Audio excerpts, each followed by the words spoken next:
came off the tee for Matt Green, the transfer from Oklahoma State, who will kick things off. Robert Clark and Corbin Lamb back to return for Louisville, who last year was 122nd in kickoff return yards. As good as they were, this was an area they want to improve on. And from a yard deep comes Robert Clark. And Clark gets it out to the 25-yard line. So Teddy Bridgewater will look to pick up where he left off. He threw at least 2 touchdown passes in each of his last 7 games last year. Teddy Bridgewater doesn't have to do it alone. This is a team that's pretty well balanced. They'll have excellent running game. He's got receivers on the outside, but the biggest advantage he's going to have, particularly in today's game, is a big plus on the offensive line versus that defensive front of Ohio. Ohio has talked about that concern with their defensive line all week long, replacing all 4 starters. Play action to start Teddy's season. And he's able to get it complete, and breaking free is Copeland.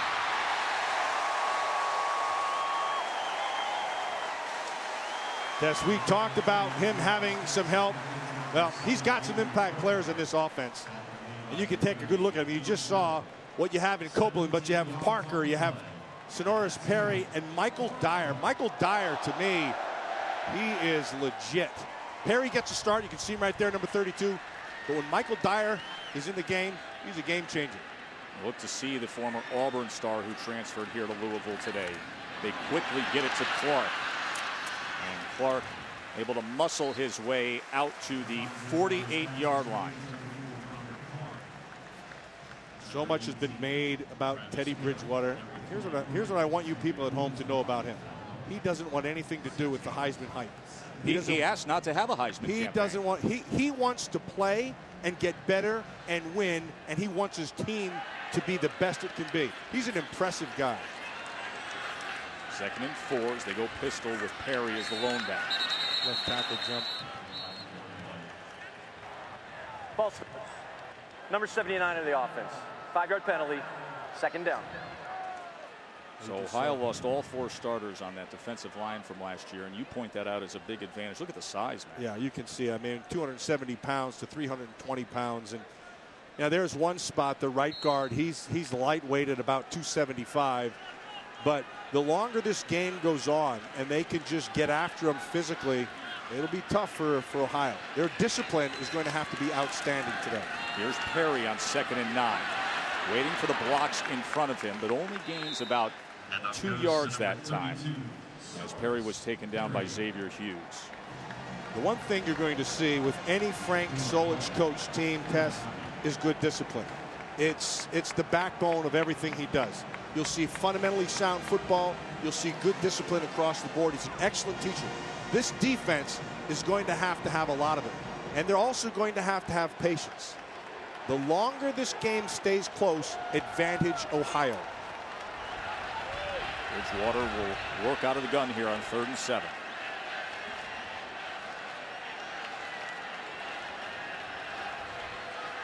They bring pressure right up the middle. And that ball is complete for a 1st down to Robert Clark. This is one of the things. I talked to a bunch of scouts before the game, and there's a ton of them here. This is one of the things that they marvel about Teddy Bridgewater, his accuracy. This ball will be in tight windows. You can see he's going to get pressure on the top side. He's going to get a little bump, but he sees it coming. But the ball is in the only place it should be. It's as if he handed it off. It's perfect. Right in the gut. So Teddy Bridgewater, who was so successful on 3rd down conversions last year, 3 for 3 for 32 yards to start this year, as Louisville will take a timeout early on here on a beautiful day here in the Ville. Pitt Panthers set to make their ACC debut as they take on number 11 Florida State. Dick's Sporting Goods kickoff week continuing Monday night at 8 on ESPN. Of course, come next year, this Louisville program will be off to the ACC. There's Keith Moore, the linebacker who led Ohio in tackles last year. He limped off the field in pain after that last play. He was the blitzing linebacker trying to get to Teddy Bridgewater.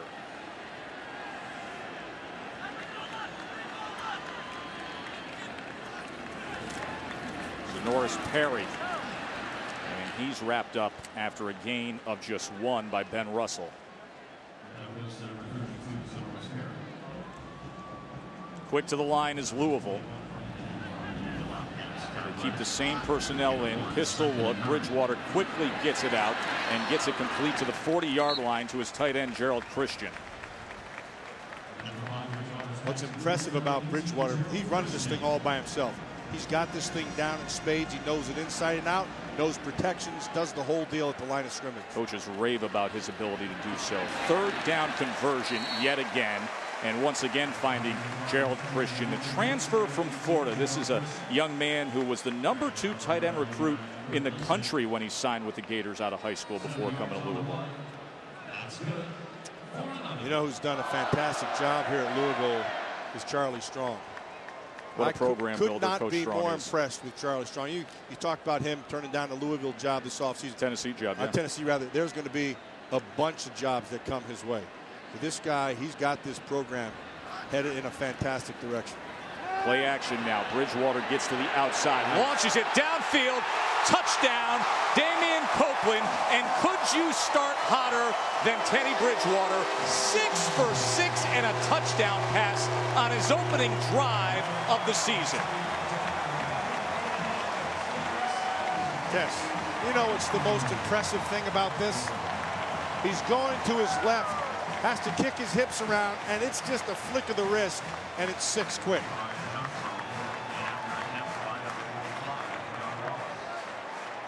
'27 touchdown passes a year ago.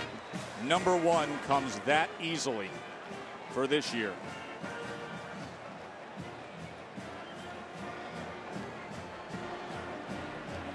Sophomore place kicker John Wallace has the job again. Burst onto the scene last year for the Cards. An 8-play drive that had Bridgewater perfect. 6 for 6, and that strike to Copeland. Striking first here against Ohio. Teddy Bridgewater with a touchdown pass.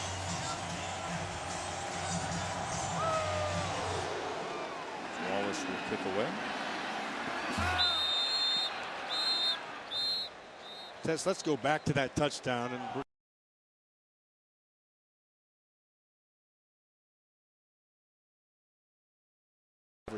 this is what's called levels in football. You're going to have somebody here, and somebody deep. They're attacking this guy right here. And so they're going to bring, watch, just straight down the field. Here's your first level. Here's your second level. They forgot to get to the deep guy. Yeah, stay deep is the deepest. It's the oldest rule in the book. Copeland got behind it. Blown coverage, 6 quick. Last year was a bounce back year for Copeland. Only played 1 game in 2011 and off to a great 2013 here. As Tyler Tettleton and that talented Ohio offense gets their first shot at it.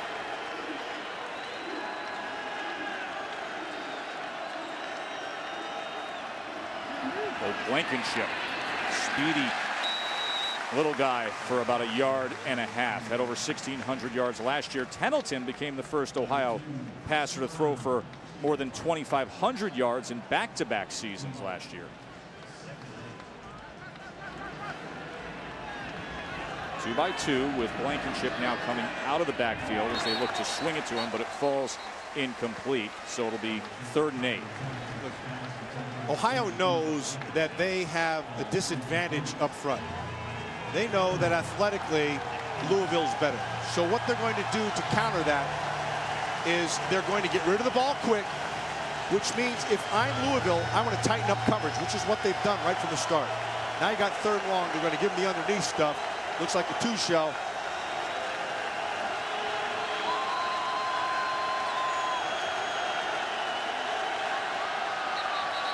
That was Malden who jumped in there. Going to cause some movement. See if he was reacting to it. Yep. Yeah. Rule number 1, don't beat yourself. Frank Solich will preach that all day long.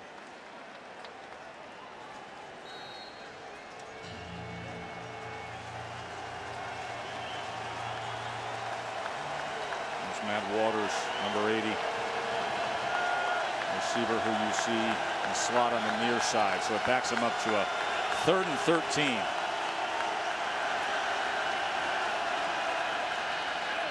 Pendleton trying to extend the play here and just dumps it to Blankenship underneath, who's taken down at the original line of scrimmage by James Burgess.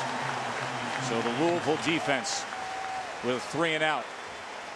Offense, quick strike down the field. Defense getting the Ohio offense off the field. The other part of the game plan that Ohio is going to have to execute is special teams, which means they're going to have to win the kicking game for field position. Grant Venemon to punt.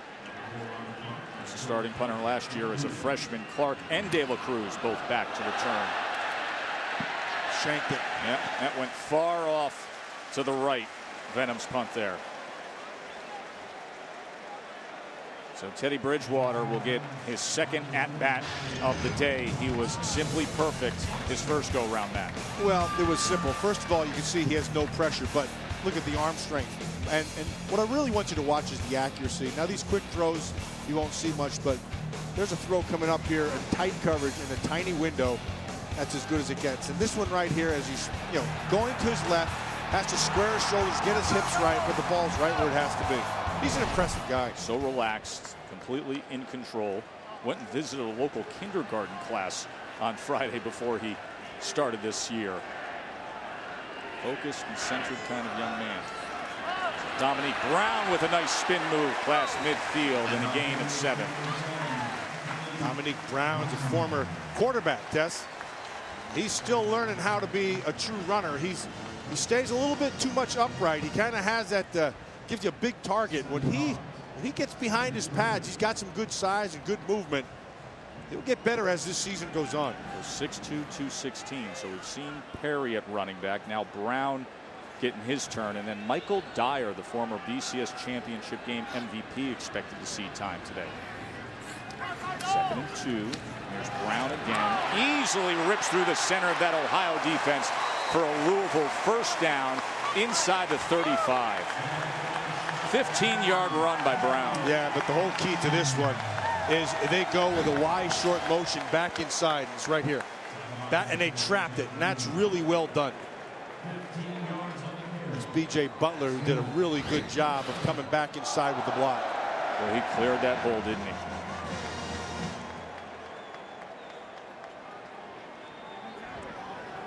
So Norris Perry comes in as the lone back here on first down.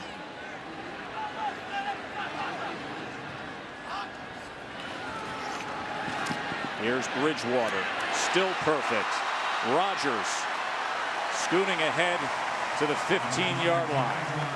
Eli Rogers, who went to high school with Teddy Bridgewater. Eli Rogers changing his number this week. He was number 82, now wearing that number 6 jersey. Well, this offense, everywhere you look, they have talent at the skill positions.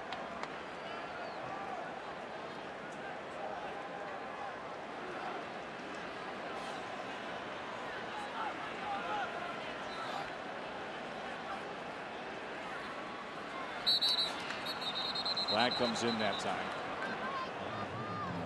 Ball starts. For 18 in the offense. 5-yard penalty. First down. Let's check in with Maria Taylor. Maria? Yeah, guys, we saw Keith Moore hobble off the field a little bit. It's a left ankle injury. They're taking him back to look at him a little bit more. They actually brought a cart out so he didn't have to walk on that ankle. So I'll try to get you guys more updates as I can get them. And Maria, as you know, that's a big loss for defensive coordinator Jimmy Burrow. Moore, really one of the leaders of that defense, was the middle linebacker last year, going to the weak side this year, expected to be productive there. So 1st and 15. Perry again. He just lowers the shoulder and gets a gain of about 6.5 yards. It was Ben Russell who finally came up with the tackle. Yeah, this offensive line is just going to be too physical for this front. So you're going to have to do something, which means you're going to have to commit numbers. You start committing numbers up front, that means Bridgewater has his way with you behind it. So it's pick your poison. The one thing you'd want to be able to do against this Louisville team is to get pressure on Bridgewater with just 4 people. So far, that's not happened. Just a look here as Clark comes in motion, and the umpire throwing the flag. Ball starts. Number 70 the offense. 5-yard penalty. 2nd down. That's Copeland, the receiver, who may have stepped while Clark was in motion.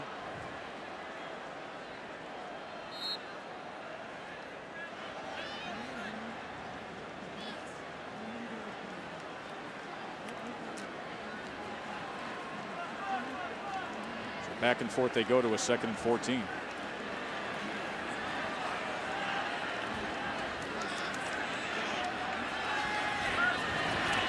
No pressure on Teddy this time.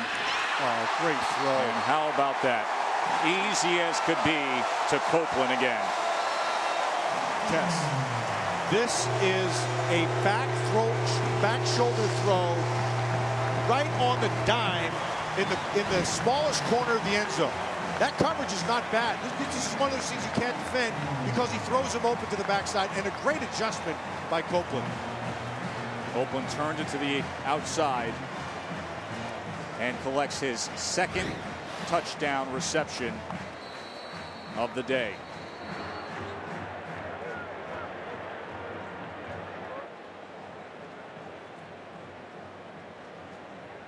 And this American Conference crew. The receiver controlled the ball, and he got a foot down inbounds. This play is now under review. It's led by John McDade. Replay official is Steve McBride, so they'll take a look at Copeland's catch there.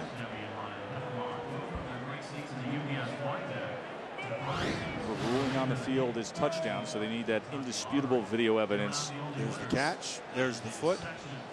And pylon counts. It's the pylon. As the goal line. That's 6.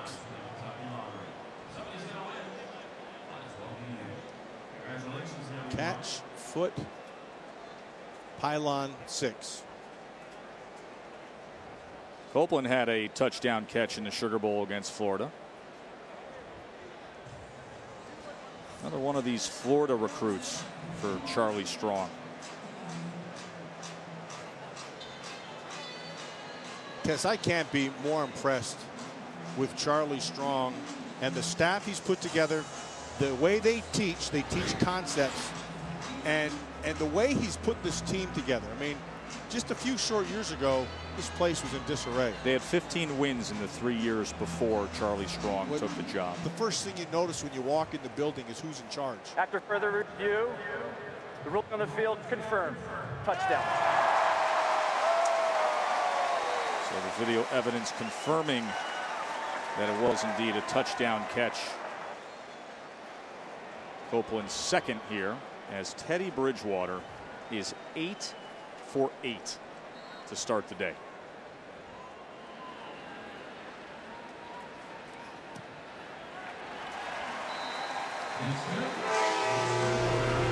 All smiles is Teddy. A lot of people think it'll be like that all season long. We welcome you back to Louisville. Joe Tessitore, Matt Millen, and Maria Taylor. There is the Louisville facility. That's the 2013 schedule. Typical coach fashion. It's only the next game. For the past month, they've been looking at 9-1 Ohio. But everybody else has been looking at that Louisville schedule and saying, boy, oh boy, where is the signature game? Where is the big challenge? And then this weekend came around, and they didn't get any help with their opponents this year. If you look at Kentucky losing to Western Kentucky, and then the new American Conference, the rebranded Big East. Rutgers loses to a Mountain West team, a good Mountain West team. Connecticut and South Florida taking it on the chin to FCS teams. So Louisville didn't get any help with their opponents this weekend. Devin Bass now on the return. Devin Bass with a good return, stays on his feet somehow after taking a hit, being upended And I believe his helmet came off, and somehow he balleted his way out to the 40-yard line. That was Robert Clark who just cut him down low, and Bass went flying. That was a great return. Looks like he did a round-off back handspring right in the middle of it. I mean, this is Olympic style here. Look at this balance. Personal foul. Beautiful. Number 25 of the kicking team. 15-yard penalty. First down. And then he loses his helmet at the end, fighting for extra yardage. No, this is, it's almost like a pirouette. I mean, it's absolutely beautiful. Incredible athleticism by Devin Bass. Upended, uses his hand, keeps his balance on a kickoff return with 11 guys looking to destroy you. Well, they flagged it wrong. Right, 27 is who did it, not 25. Great job by the sophomore from Nebraska. It was Calvin Pryor who should have been flagged there. So good field position for Ohio thanks to Bass. And here's Bo Blankenship. And he lowers the shoulders for a gain of about 2.5 yards. James Burgess with the tackle. Tess, if you give Blankenship, you can just stay on the bodies of this Louisville defense, this Ohio offensive line. Blankenship's going to give you something. He's one of those guys who's hard to see behind. He's only about 5'9", but he's a powerful kid. He's got great quickness, and he's sudden. He's on you right away. 2nd and 8 now. As Tettleton works from the pistol formation. Going to pull it, and it stays right at the line of scrimmage where James Burgess was the first to get in. Yeah, see, did you see what they did? Yeah, what they did was they showed a corner blitz, okay? And then Tettleton came up and he checked out of it, and then they dropped Calvin Pryor down, and they came with the same blitz and they ran right into it. That one made no sense to me. So 3rd and 8 for Frank Solich's bunch. Now the big kickoff return, the penalty tacked on, but now they got to make something of it.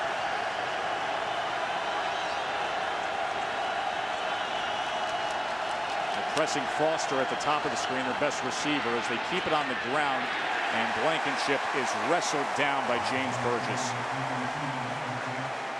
That tells me right there that Tim Albin, the offensive coordinator for Ohio, doesn't have any confidence in his offensive line. This is the time when you're going to have to make a throw, and he's going to take that shot up inside. Now he's trying to cross him up, I understand, but Burgess, number 13 there, he was having nothing on it. That was going to have to be an 8-yard run. At one point, you're going to have to trust your offensive line a little. Ohio with 11 yards of total offense so far.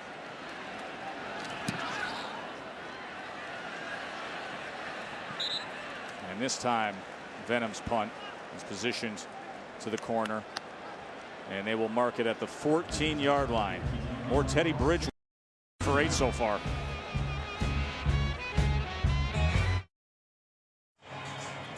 Joe Matt Maria here on a Sunday in the midst of our opening weekend of college football.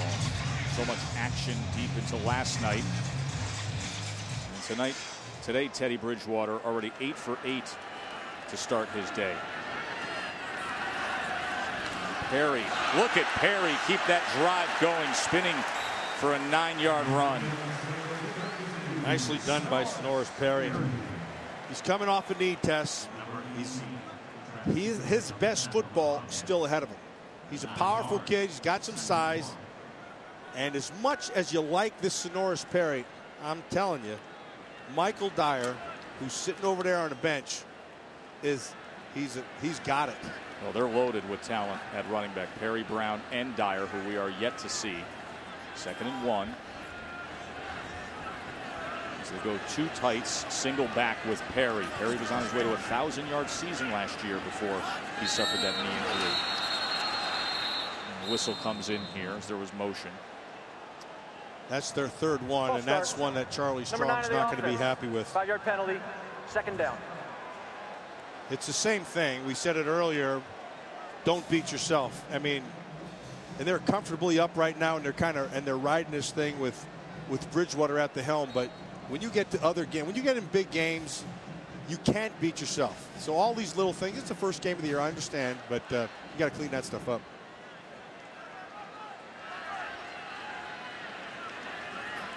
Already 5 penalties today.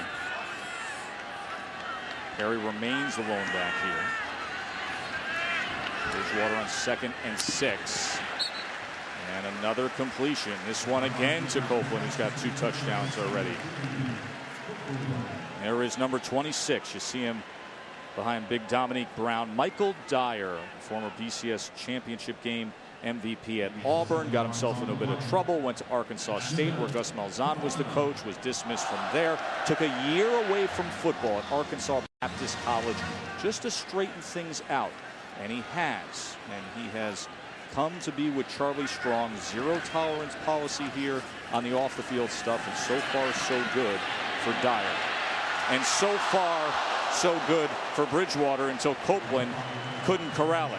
Yeah, that's a drop. That ball's right where it has to be. A little bit behind, but a very catchable ball. And Copeland should still be running. Right down the middle. Watch this thing. He said on the backside a little too much, but that's a catch. Teddy Bridgewater was 9 for 9 to start the day until that. You know what I love about the kid? He's so poised, Tess. He doesn't get phased by things.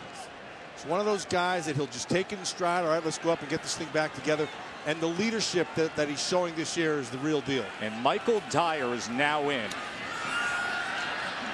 2nd and 10. Can Teddy do it with his feet as he ducks out? And it'll make for a 3rd and 2. Michael Dyer getting his first action back to college football. He made Charlie Strong made him sign a behavior contract, and he talked about that zero tolerance policy in place as a condition of joining the team before fall camp. All accounts are that he's done everything that's been asked of him so far. Tess, Charlie Strong, he's providing strong parental leadership. I love the guy. There's Strong, there's Army Strong, and then there's Charlie Strong. You see it when you meet his kids. 3rd and 3 here. Bridgewater, plenty of time, choosing his options and finding one in Eli Rogers for a first down just short of midfield.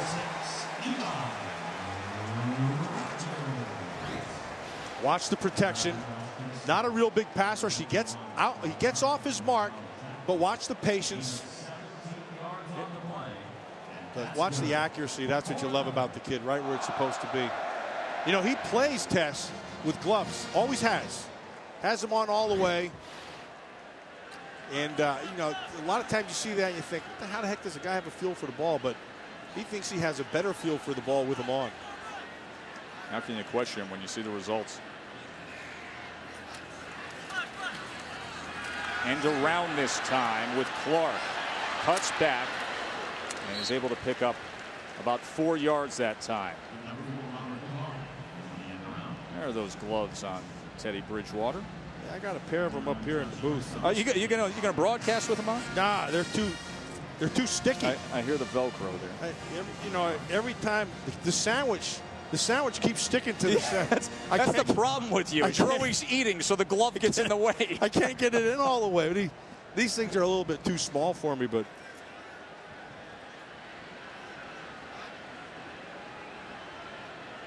Well, those gloves have Teddy at 10 of 11. And straight up the middle again is Dominique Brown. You know, I'll tell you another thing. He's got the gloves, Matt, that are a little tough on your hands with those big claws of yours. But also the ball that Louisville uses. Their ball here with the extra ribbing and the grip here. This reminds me of one of your old teammates here. Lester, the judge. The judge. Lester Hayes. The Honorable Judge Hayes. Yeah, this thing gives you a great grip on the ball, and that's what he loves about it. It's always the same. So regardless of weather conditions, anytime you feel that thing, it feels the same. It's not going anywhere.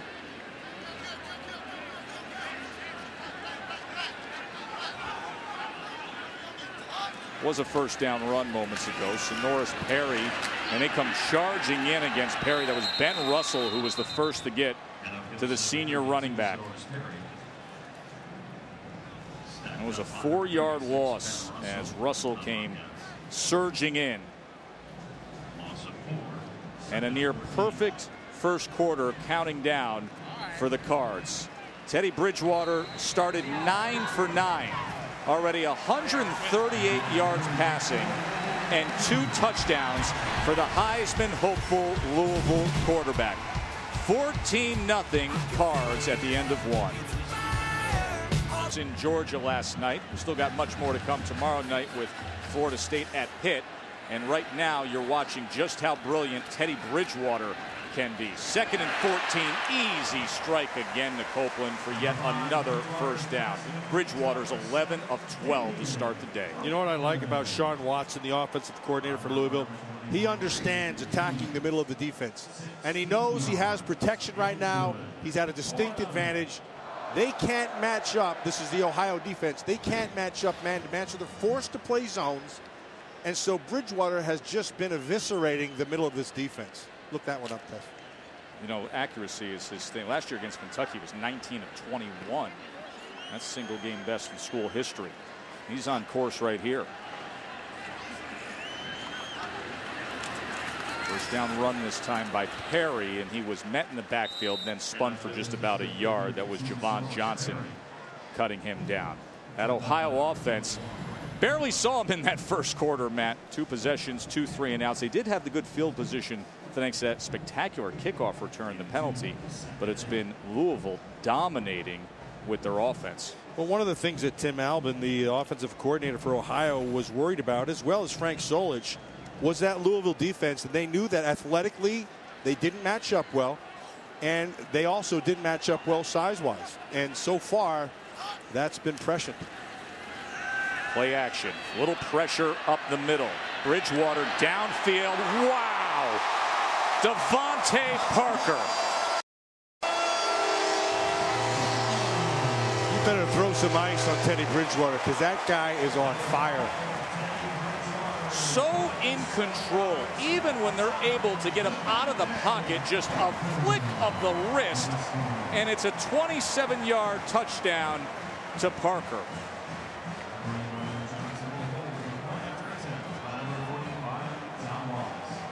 Simple. And he lost his coverage, fell down, obviously. And then, look, when you walk up in man coverage, you got to really jam the guy.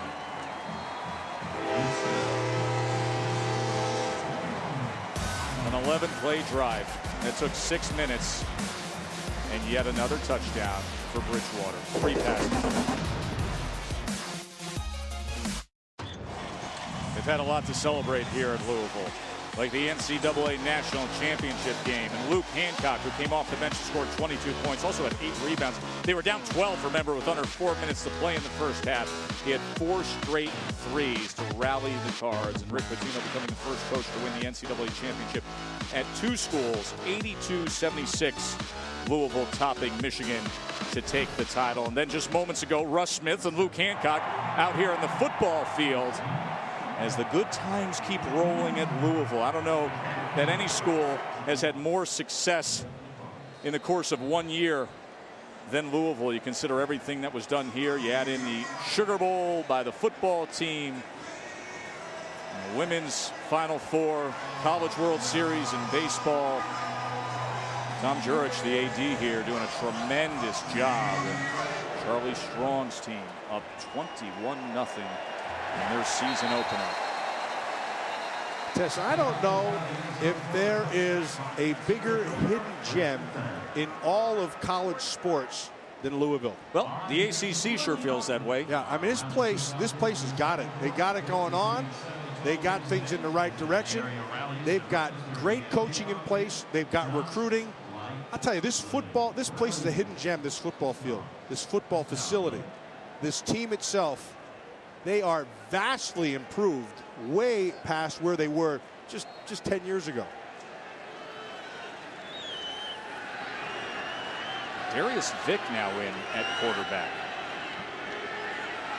So Kettleton not in the game as Vick comes in and throws it behind Daz Patterson. And complete for 4 yards there as Patterson was able to get it. But Vick played in 7 games last year. He's a sophomore from Lincoln, Nebraska, and he's a guy that the coaches feel comfortable with in terms of being the future of the offense, as you see them working on Tyler Tettleton.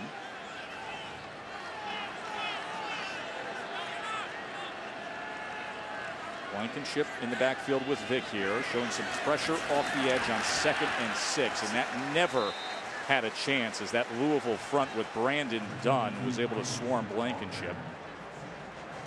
They're trying to stretch out Tettleton, but that's the 2nd time test. Tettleton was in earlier, and now with Vic.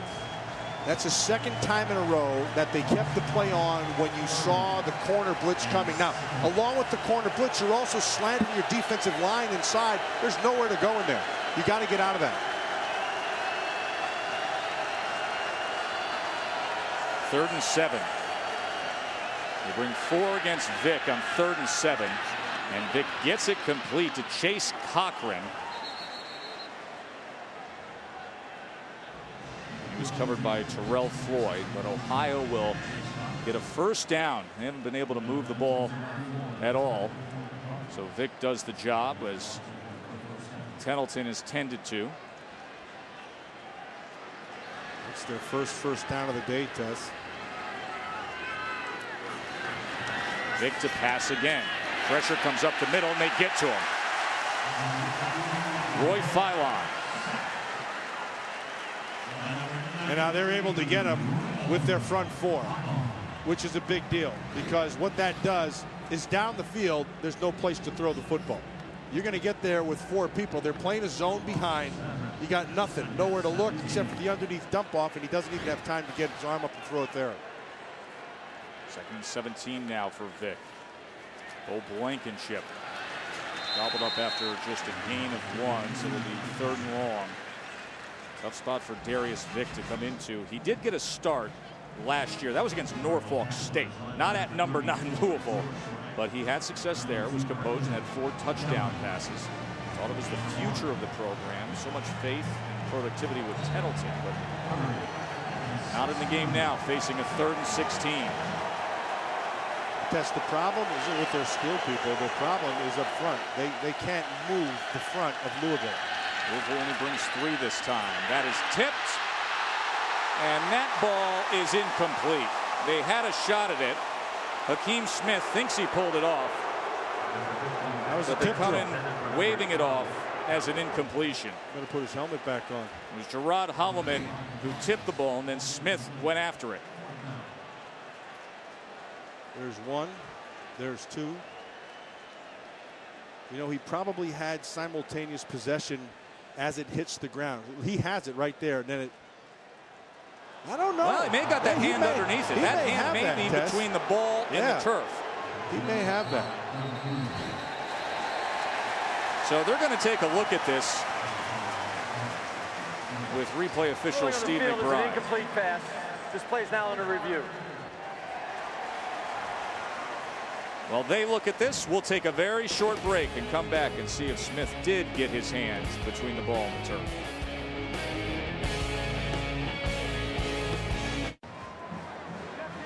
After further review, it is an interception. The player is able to control the ball when the ball hits the ground. It'll be 1st and 10 Louisville. So Hakeem Smith did pull that off, Matt. Yeah, this is the definitive view right here. As it's going down, see, he twists it and gets his fingers underneath the ball by Smith. 2nd career interception for Hakeem Smith.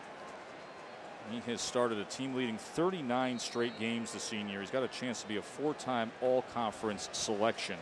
Some of the veteran leadership for Coach Bedford's defense. Bridgewater, play action now. And a rare mistake for Teddy Bridgewater. Xavier Hughes with the interception. Yeah, there's one for you. He'd like to have that one back, but Xavier Hughes is right there. Really, he was trying to get to Devontae Parker down that slot, and he just missed him.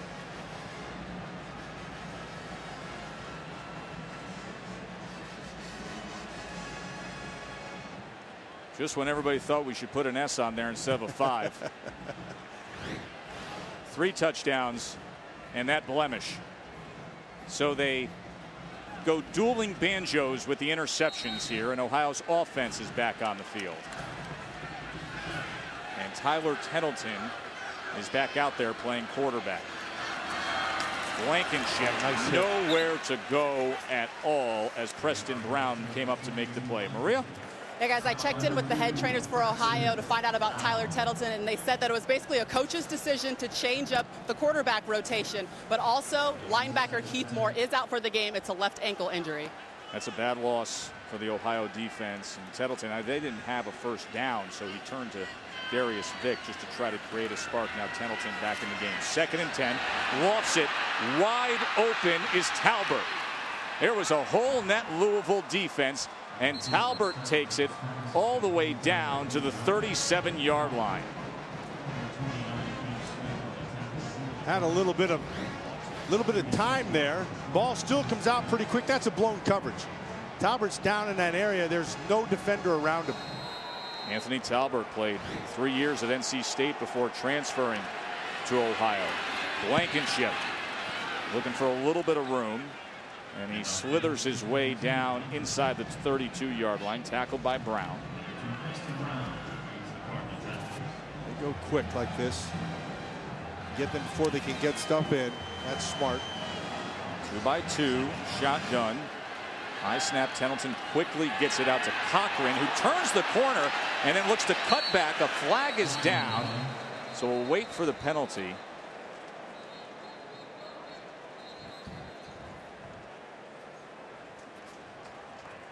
Check on Jordan Reed, the receiver who was out there. There's also a penalty on the far side. There's a foul by each team on the play. Holding. Number 12 of the offense. Personal foul. Jammed to the face mask. Number 94 of the defense. These fouls offset. 2nd down.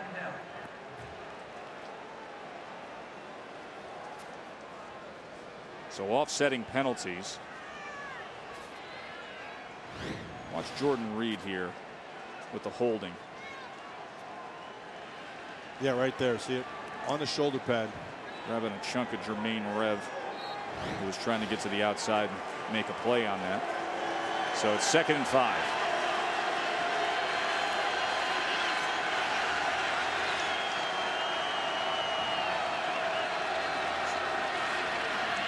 Tettleton has time, and that ball was almost intercepted as Charles Gaines went up for it. Gaines, who was a wide receiver, actually had a touchdown catch last year in that thrilling game against North Carolina, now moved over to defense playing corner. Yeah, sees Tettleton at the end. He was expecting an out, not an out and up. And as soon as the play was over, he went over to explain himself, make sure they're on the same page. 3rd and 5. Cardinals fans come alive here. That was thrown just short of that line. Will depend on the mark that time as he looked at Jordan Reed. Let's see. The near linesman has his foot on it. That's a first.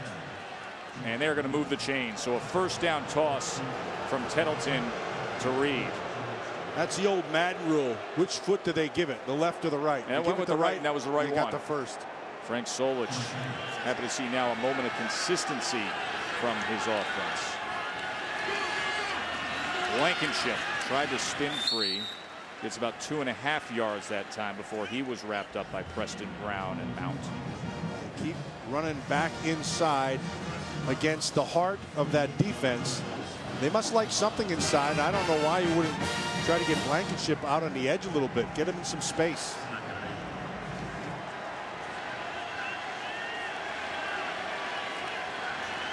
Second and 8. Throws to the outside receiver, and that is complete to Foster. Dante Foster, who's really the playmaker that Tettleton likes to look for. Well, got a little bit of rhythm going right here now. Kind of a wake-up call for Tettleton when Vick was put in on the series prior to this.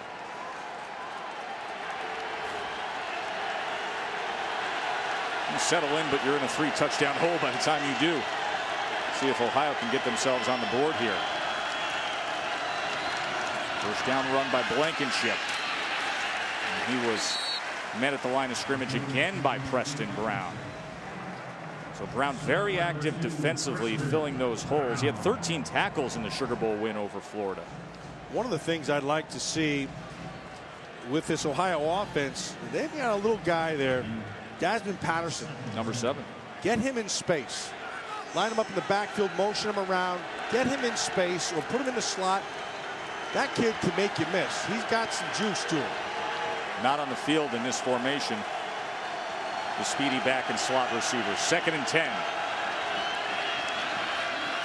Quickly out to Blankenship, and quickly all over it was James Burgess, and that's incomplete. Nicely done by Burgess. Now, that was, man, they were going to try to slip him out right away, but Burgess was on it right away. As soon as the ball was snapped, he's eyeballing him the whole time. Watch him, see on the left side. See, as soon as that ball was snapped, he took off. Great read. That's good defense. Jumped his coverage. 3rd and 10 now.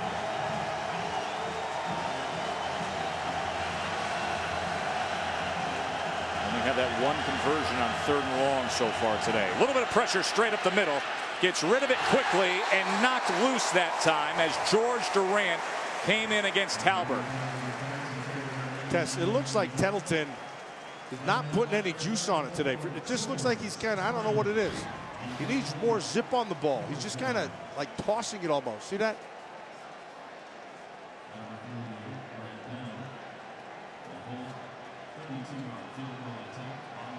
And with that incompletion, it'll set up a 32-yard attempt for the sophomore Matt Green, his first career field goal attempt.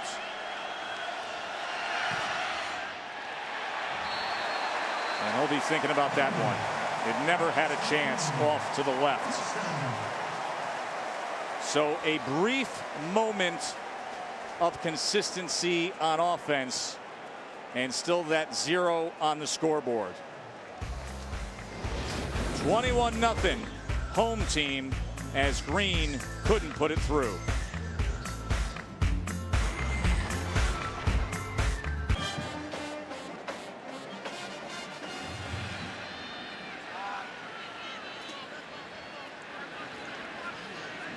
This field goal for Ohio, so Teddy Bridgewater back out there as he hands off to Perry, and Perry with a lot of green for a gain of 12.5 yards. Let's check in with Robert Flores in the studio.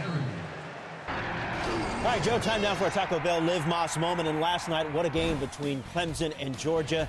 And Clemson receiver Sammy Watkins, 6 catches, 127 yards, including a 77-yard touchdown, as Clemson wins a thrilling game over Georgia, 38-35.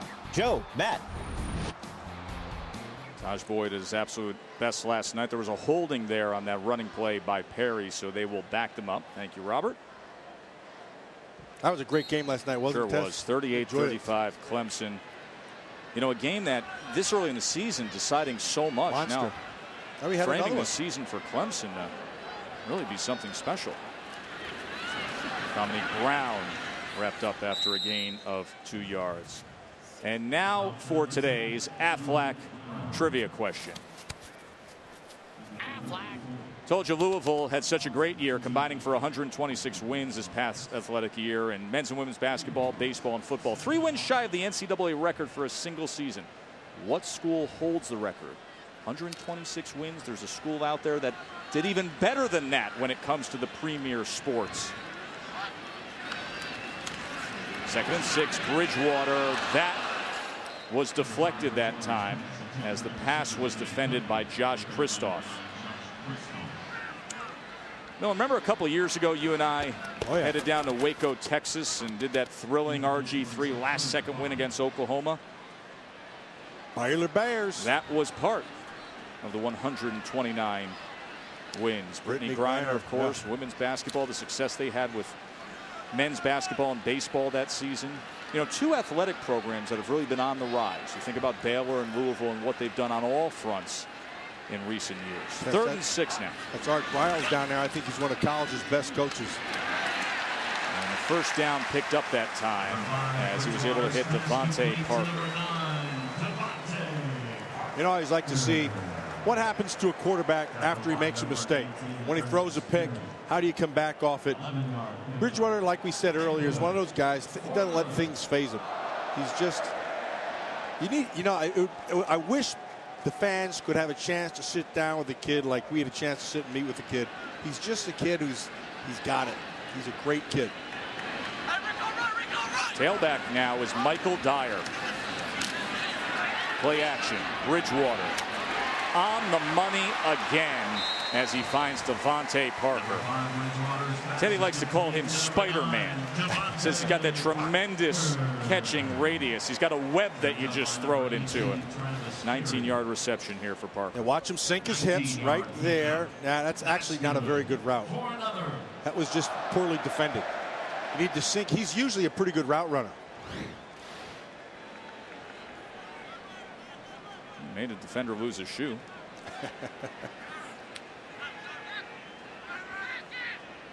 See if Dyer gets some work here. Here he is, Michael Dyer. First time back since that sophomore season with Auburn. Reminder, the NASCAR Sprint Cup Series at Atlanta. Coverage is going to start tonight at 7 on ESPN. Only 2 races left until the chase. That's tonight at 7 on ESPN, the NASCAR Sprint Cup Series at Atlanta. Dyer stays in as the lone back on 2nd and 8.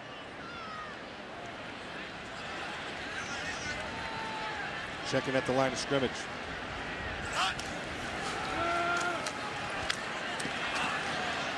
Goes underneath to Robert Clark, and it'll be 3rd and about 4 there as Ben Russell quickly got to Clark. While you were doing the NASCAR thing, Tess, they announced that Michael Dyer was in the game, and the whole crowd gave a nice little cheer. I think they're as excited to see what this guy can do as everybody else is. Louisville is 4 for 4 on 3rd down conversion attempts. You're facing a 3rd and 5. Quick strike, and Bridgewater has another touchdown. High Devil Cruz this time, as Bridgewater now has 4 first-half touchdown passes. 40 yards to Devil Cruz. He's wide open. First thing you're going to notice is the protection. Nobody around him. He just steps up. And then the second thing you're going to notice is there's nobody out there. Now, Javon Johnson had no chance releasing him to the outside. And look at Teddy's eyes. Talk about focusing in. Boom. Yeah, and normally that's not necessarily a good thing, particularly when you're in zone, because defenders can read you, but he saw the blown coverage, so he was going to it right away.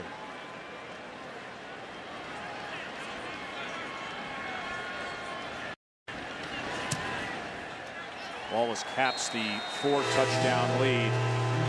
Bridgewater 16 of 19, over 250 passing yards and 4 touchdowns against Ohio to get things started in his 2013 campaign.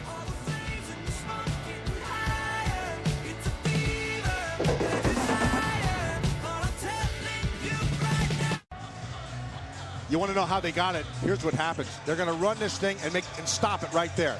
You can see that the safety's leveraged hard inside. Bridgewater sees him sitting. He knows he has to get a hard jam off this receiver inside. Now, as soon as he doesn't get the jam, you're in perfect position because the corner's going to stop right there. Now, with the safety sitting hard inside, there's nobody to the outside. This is wide open down here. Bridgewater saw it right away, which tests why he eyeballed it so much. He saw it right away. There's no defender. He didn't have to try to take anybody off. Yeah, of it. you don't have to look anybody off when there's nobody to look off. Exactly.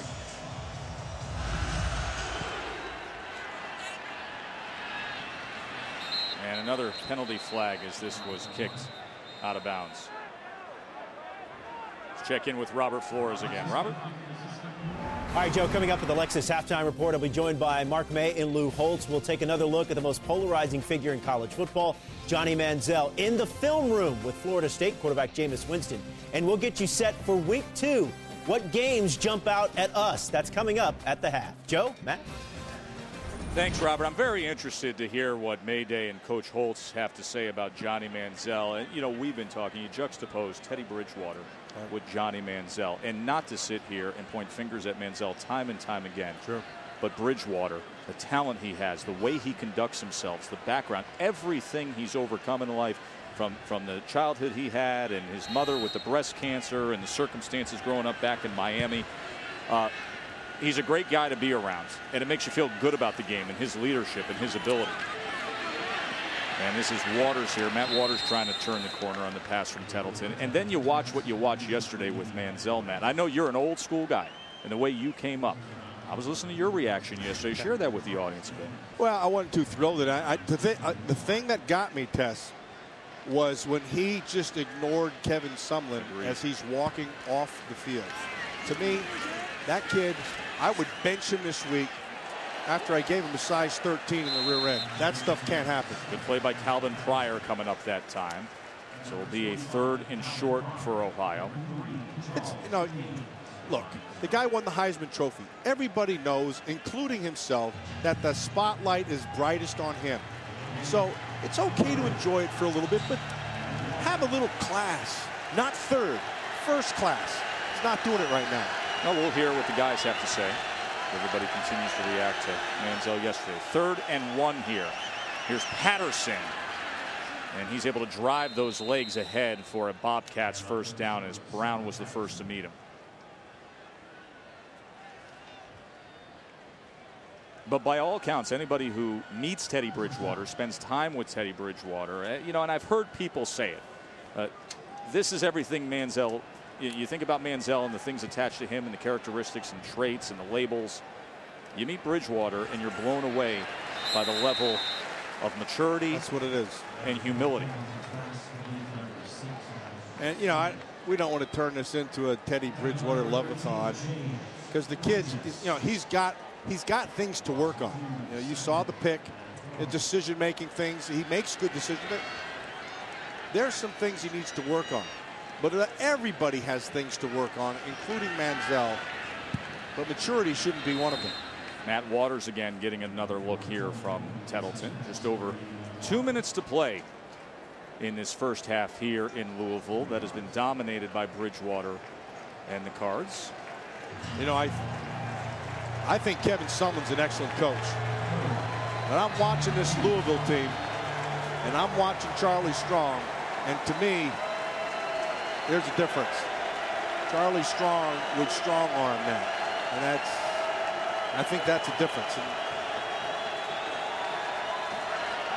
3rd and 8 now. Tettleton near side, and coming back for it that time was Mario Dovell, but it bounced short. So the punt team will come on for the Bobcats. Yeah, that ball was a catchable ball. Dovell needed to come back hard off that thing. He rounded his route instead of sticking his foot and coming back hard.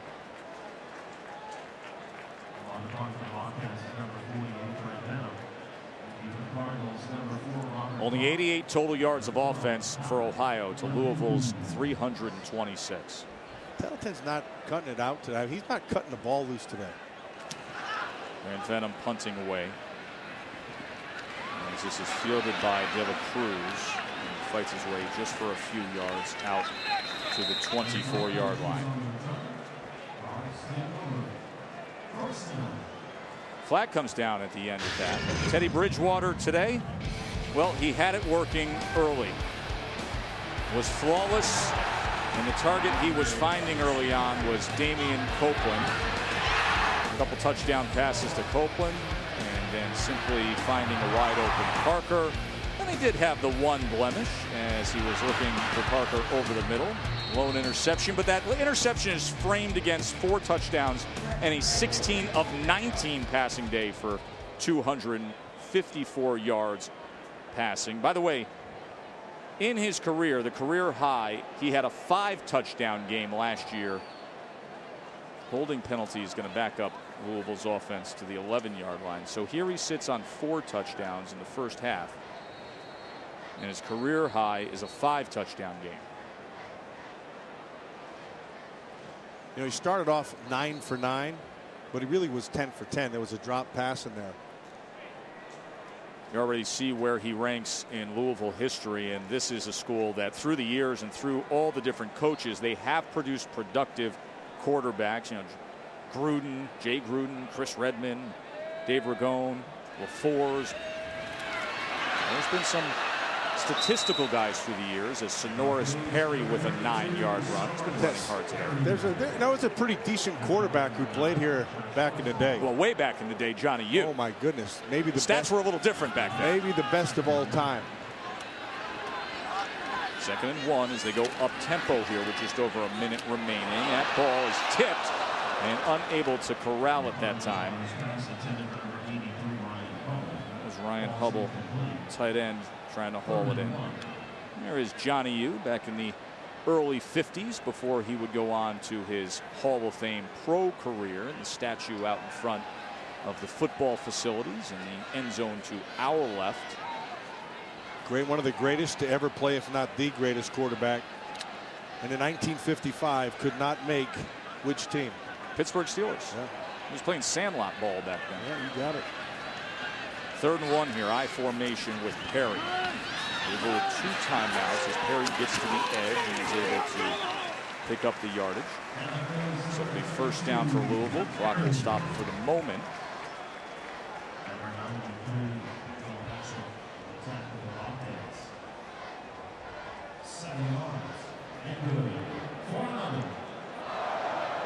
And look at that number, 342 to 88. This was exactly what Frank Solich hoped would not happen.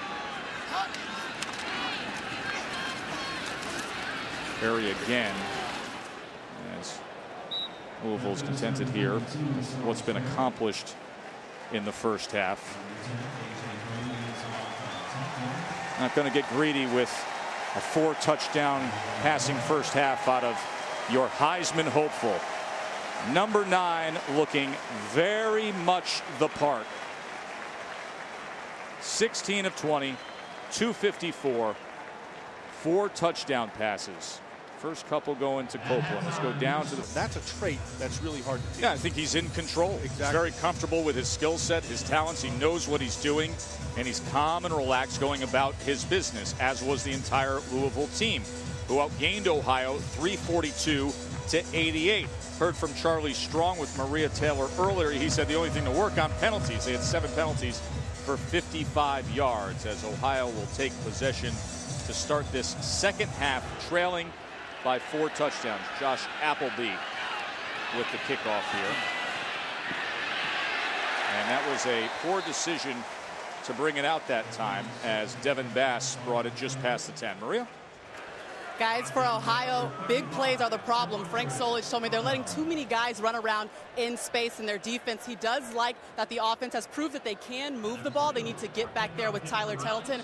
Also talked to the running backs coach for Louisville, Kenny Carter. He said they plan on running the ball more. As much as they don't like taking the ball out of Teddy Bridgewater's hands, they do want to feed the backs on offense. Frank Solich, Maria mentioned, seeing those miscommunications defensively as the receivers have found it so easy to get open. And now Tyler Tettleton back to business with Bo Blankenship, tackled by Preston Brown.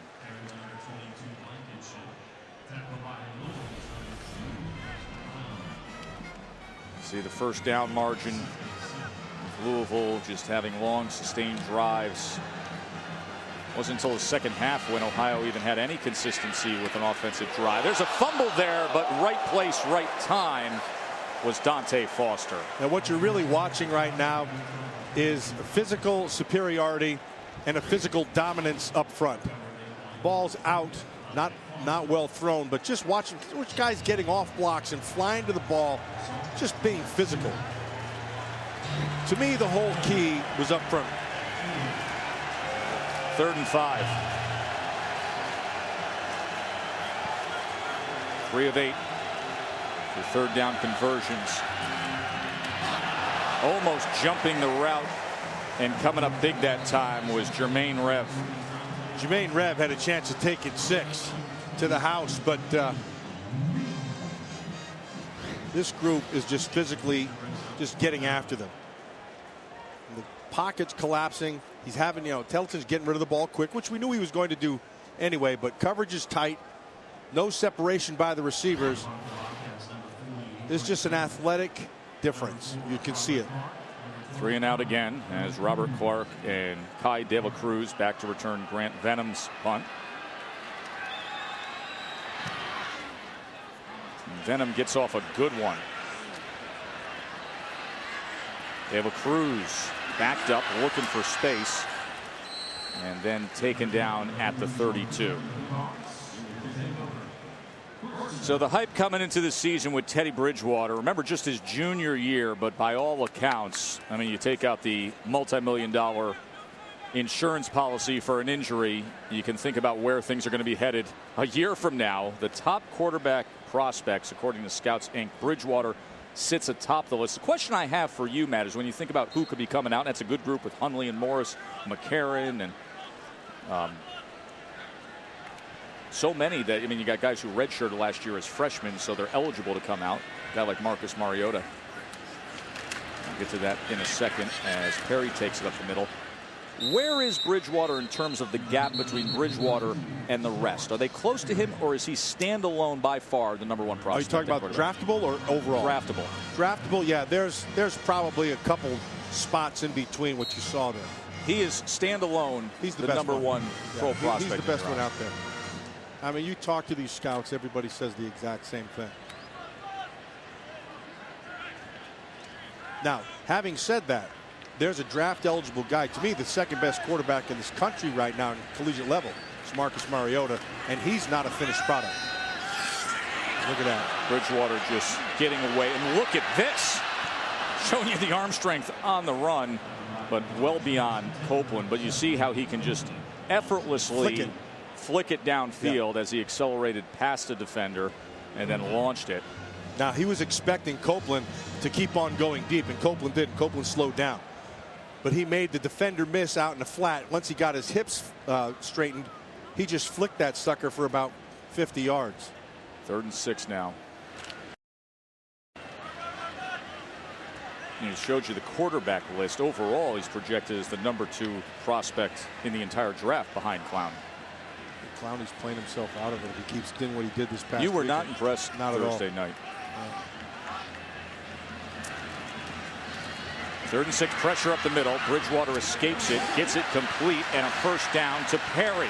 Why weren't you impressed by Clowney the other night? Effort, and it's not just there.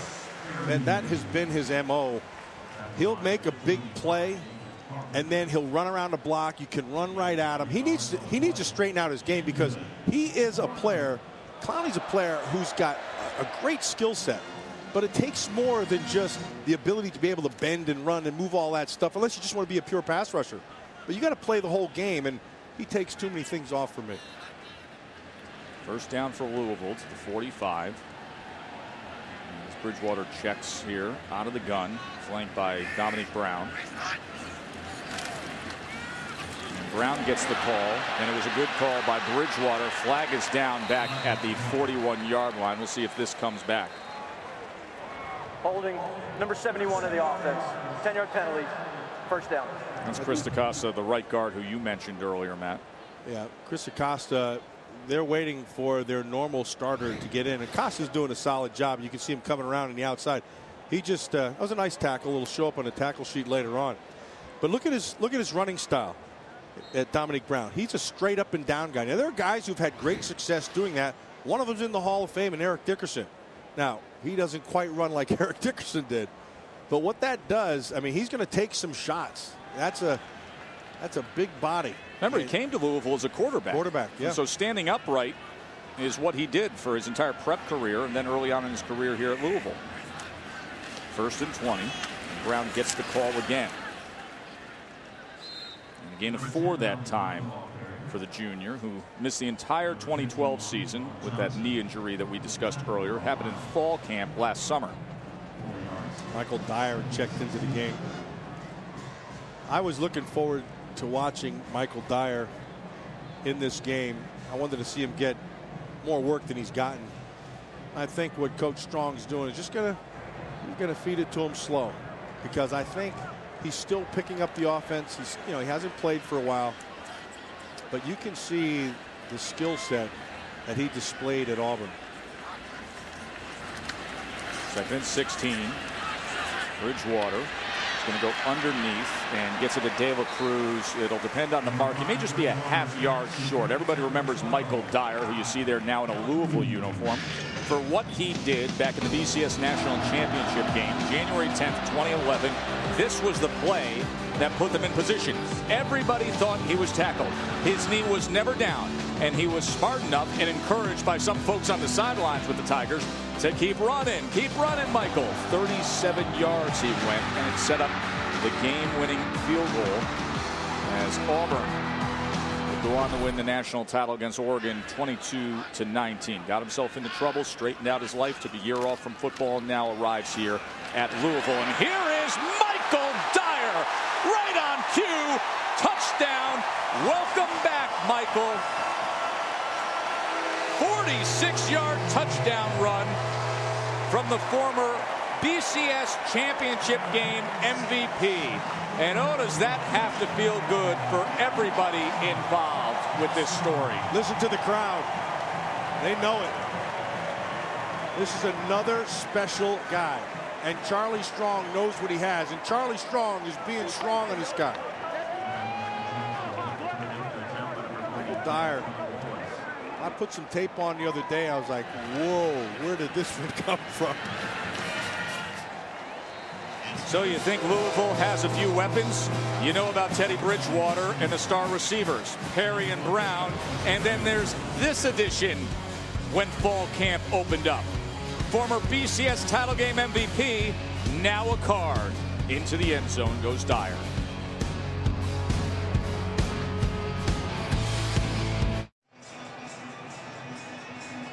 All smiles for Michael Dyer coming off the 46-yard touchdown run here. 35-0 Louisville. And you watch this. There's a thing that every runner has. Some guys have it natural, and he does. It's called runner's patience. And what he's able to do is just stay behind his blocks and allow the guys to do their jobs. Some guys try to rush it, and it turns into nothing. But he did with Griffin All, his fullback there, number 39, has allowed him to do his job, and then he burst. Devin Bass on the return. He had a spectacularly athletic play earlier, and this isn't a bad return at all, keeping his balance and fighting his way as another shot came in there. Out past the 30-yard line. Number 37, Devin. Well, Devin Bass has been one of the more entertaining aspects of this Ohio team. Watch what happens at the end here. See, he was spinning and once again loses his helmet. It's the second time that's happened today. Trying to get that helmet tightened up. That's the second time that helmet's come off. It's already loose before he takes that hit. Yeah, you can see the chin strap wasn't on all the way. By Lee.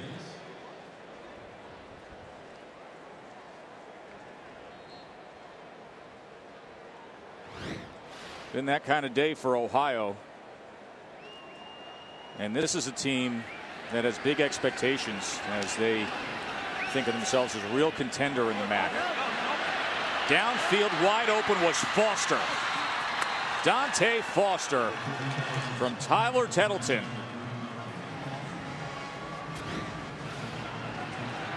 Yeah, that's where he wins right at the start. Trump Floyd never got his hands. You see Floyd's eyes were back inside while the receiver is going right past you. Now he was playing a zone and he beat it was the Cardinal sin. No pun intended. Don't get beat deep. You can't get beat deep in a 3 deep. And Louisville medical staff is running across the field, actually on the Ohio sideline, to go see Calvin Pryor. Calvin Pryor, I mean, this guy's a tackling machine for this defense. Really important for what they do. Had 100 tackles last year, a couple of interceptions. Real big part of how this defense goes about their business right down the middle. Well, there's a lot of coaches on that staff who thinks he's their best defender. You can see him coming from the middle of the field. Now you're the safety. You're your last defender.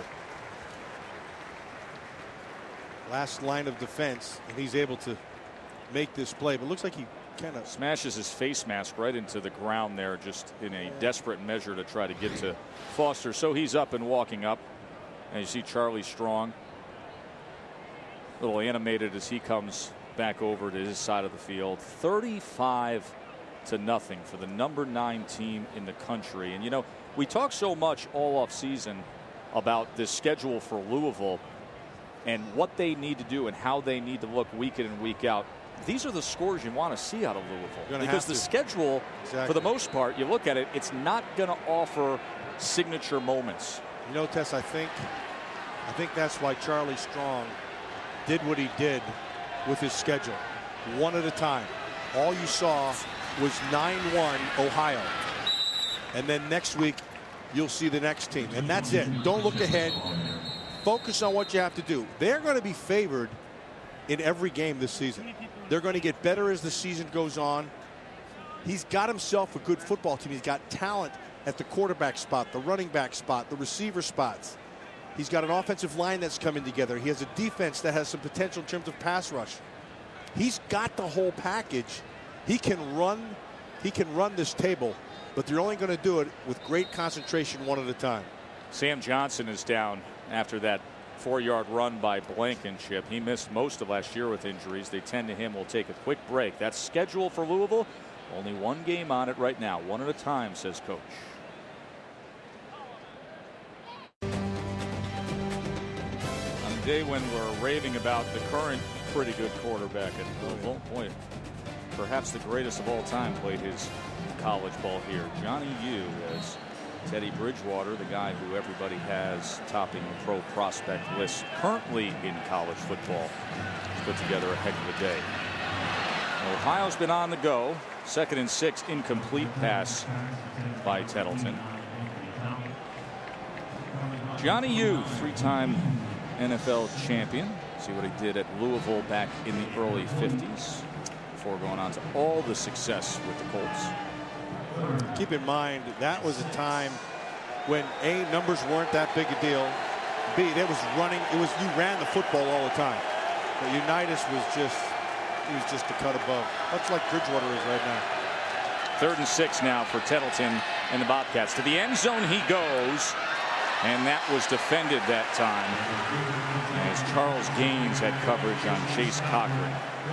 Excellent leverage on Charles Gaines. So what do I mean by that? The defender got to the outside, so he stayed to the inside and forced him to narrow the gap between the sideline and the defender. There was no place to go with that. See the sideline? He pushed him with his body, held inside position. See this? This is really, really well defended. 4th down, and Ohio stays on the field in 4th and 6. They have been in a hole since this thing started. Here's Tettleton to the end zone again, and that was thrown short to the outside as he was looking for Foster, who was in the left corner of the end zone. So they turn it over on downs. Tettleton's not had a good day at all. I don't think he's throwing the ball very well. He's rushing himself. He needed better effort out of that today. Well, of course, Tettleton, the son of Mickey Tettleton, longtime major leaguer. And we remind you that later tonight, ESPN2, special Labor Day weekend edition of Sunday Night Baseball, Mets and the Nationals, tonight on ESPN2. In fact, you know, we're here in Louisville, so you got the Louisville Slugger Factory and Museum, and Tyler was excited. He said he's got family in town. They went down, they took the tour, and Dad's bat was down there. Mickey Tettleton. He was a great one, longtime catcher and outfielder. Played for the A's, Orioles, Tigers, finished up with the Rangers. And this is too easy for Devontae Parker and Teddy Bridgewater as that connection continues. I'm surprised that they still have him in here. Did you look at Tyler Tettleton's numbers today?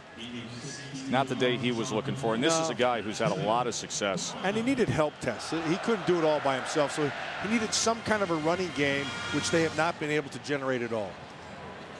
18 yards rushing for Ohio. Norris Perry jumping over a would-be defender and getting it out past the 40-yard line. And keep in mind, Matt, I mean, this is an Ohio team that competed very well last year, a team that made their way into the top 25. They went on the road to Penn State early in the year and pulled off a win against a Big Ten team. They're equipped to compete in the MAC, a conference that, you know what Northern Illinois has been last year and this year, and just beat Iowa. Who had a big win last night at yesterday. Iowa. And the very top of the MAC is competitive and can put forth teams, especially early in the year, that can usually hang around with the big boys. 2nd and 4. Play action. Bridgewater plenty of time. And another pitch and catch. 0-2 easy completion, this time to Rogers. Eli Rogers. Old high school teammates Rogers and Bridgewater down there at Northwestern High in Miami. A lot of time to throw, seeing the whole field. Allows the receivers to be able to run to where there is no defenders when you're in zones, and they're getting to the holes way too easy. No pressure. 20 of 25. Remember, he's sitting on 4 touchdown passes. 5 is his career high. Dominique Brown. Not much there as he spins for just a couple of yards, tackled by Tony Davis. Yes, you heard Coach Solich tell Maria Taylor at the half that they're just running wide open. They're getting open way too easy. Part of that is a lack of pass rush, and the other part of it is because there's time. Look, when you're in zones, there are natural holes in every zone. If you have the time to get there, you can't defend the whole thing. They're already over 300 yards.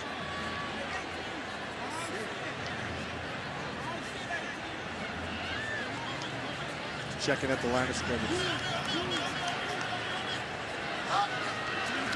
Gonna run a little option. Yeah, get it out of the superstar's hand and over to Brown, who backs his way down to the 25-yard line. Here's the thing, Tess. There's some good people sitting at home saying, I'm not sure that's kind of the play you want to run, but he checked it out at the line of scrimmage. Yeah, he went to it. Yeah, he saw what he had. Listen, he likes being thought of as a tough guy, and that's exactly what he is. And that when you're running a play like that, that's about numbers. So you're going to make them have to account for you. That puts the number advantage on your side of the ball. 3rd and 4, and Louisville is a perfect 8 for 8 on 3rd down conversions.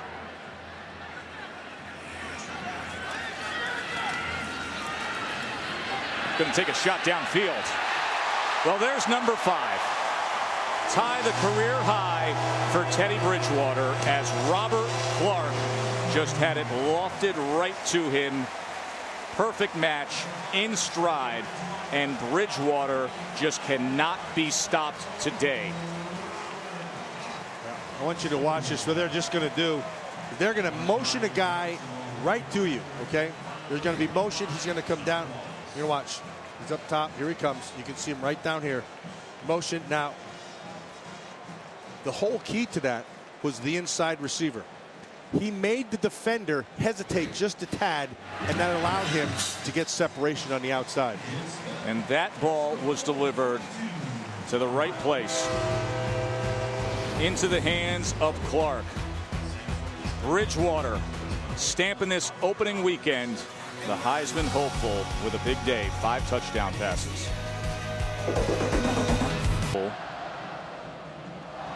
Shutting out Ohio here at home.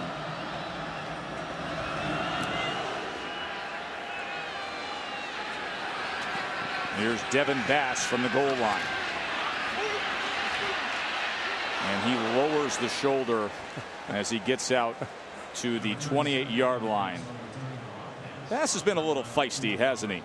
Celebrating their 9th year sponsoring the Good Hands Field Goal Nets. Allstate makes contributions to participating universities' general scholarship funds for each field goal and extra point kicked. And to date, Allstate has contributed more than $3 million in scholarship monies. And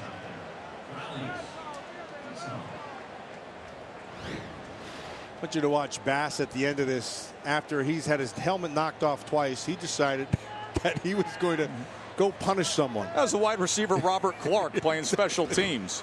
You know, I never understood that with receiver.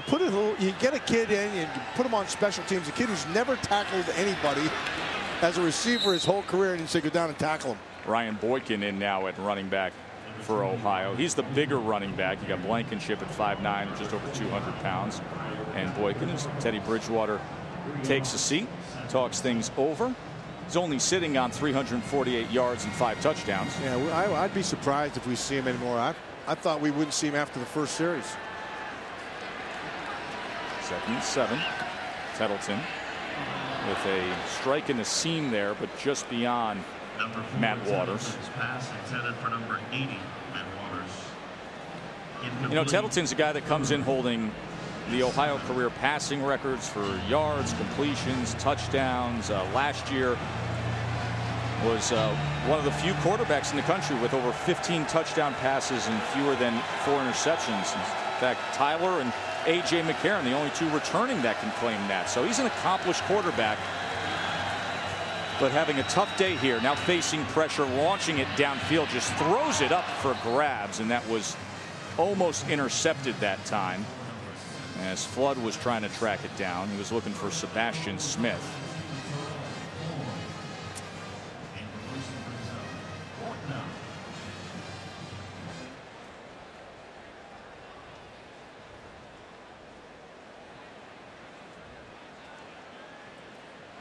So once again, Grant Venom on to punt away.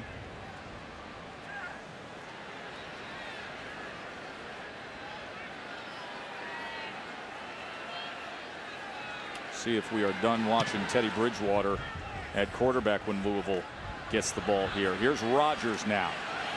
Eli Rodgers with a little shake and bake. And Rodgers past midfield. Good punt return by Eli Rodgers. Very solid receiver and showing you what Eli can do in special teams. Bridgewater loving that. Having it their way. Louisville 42-0.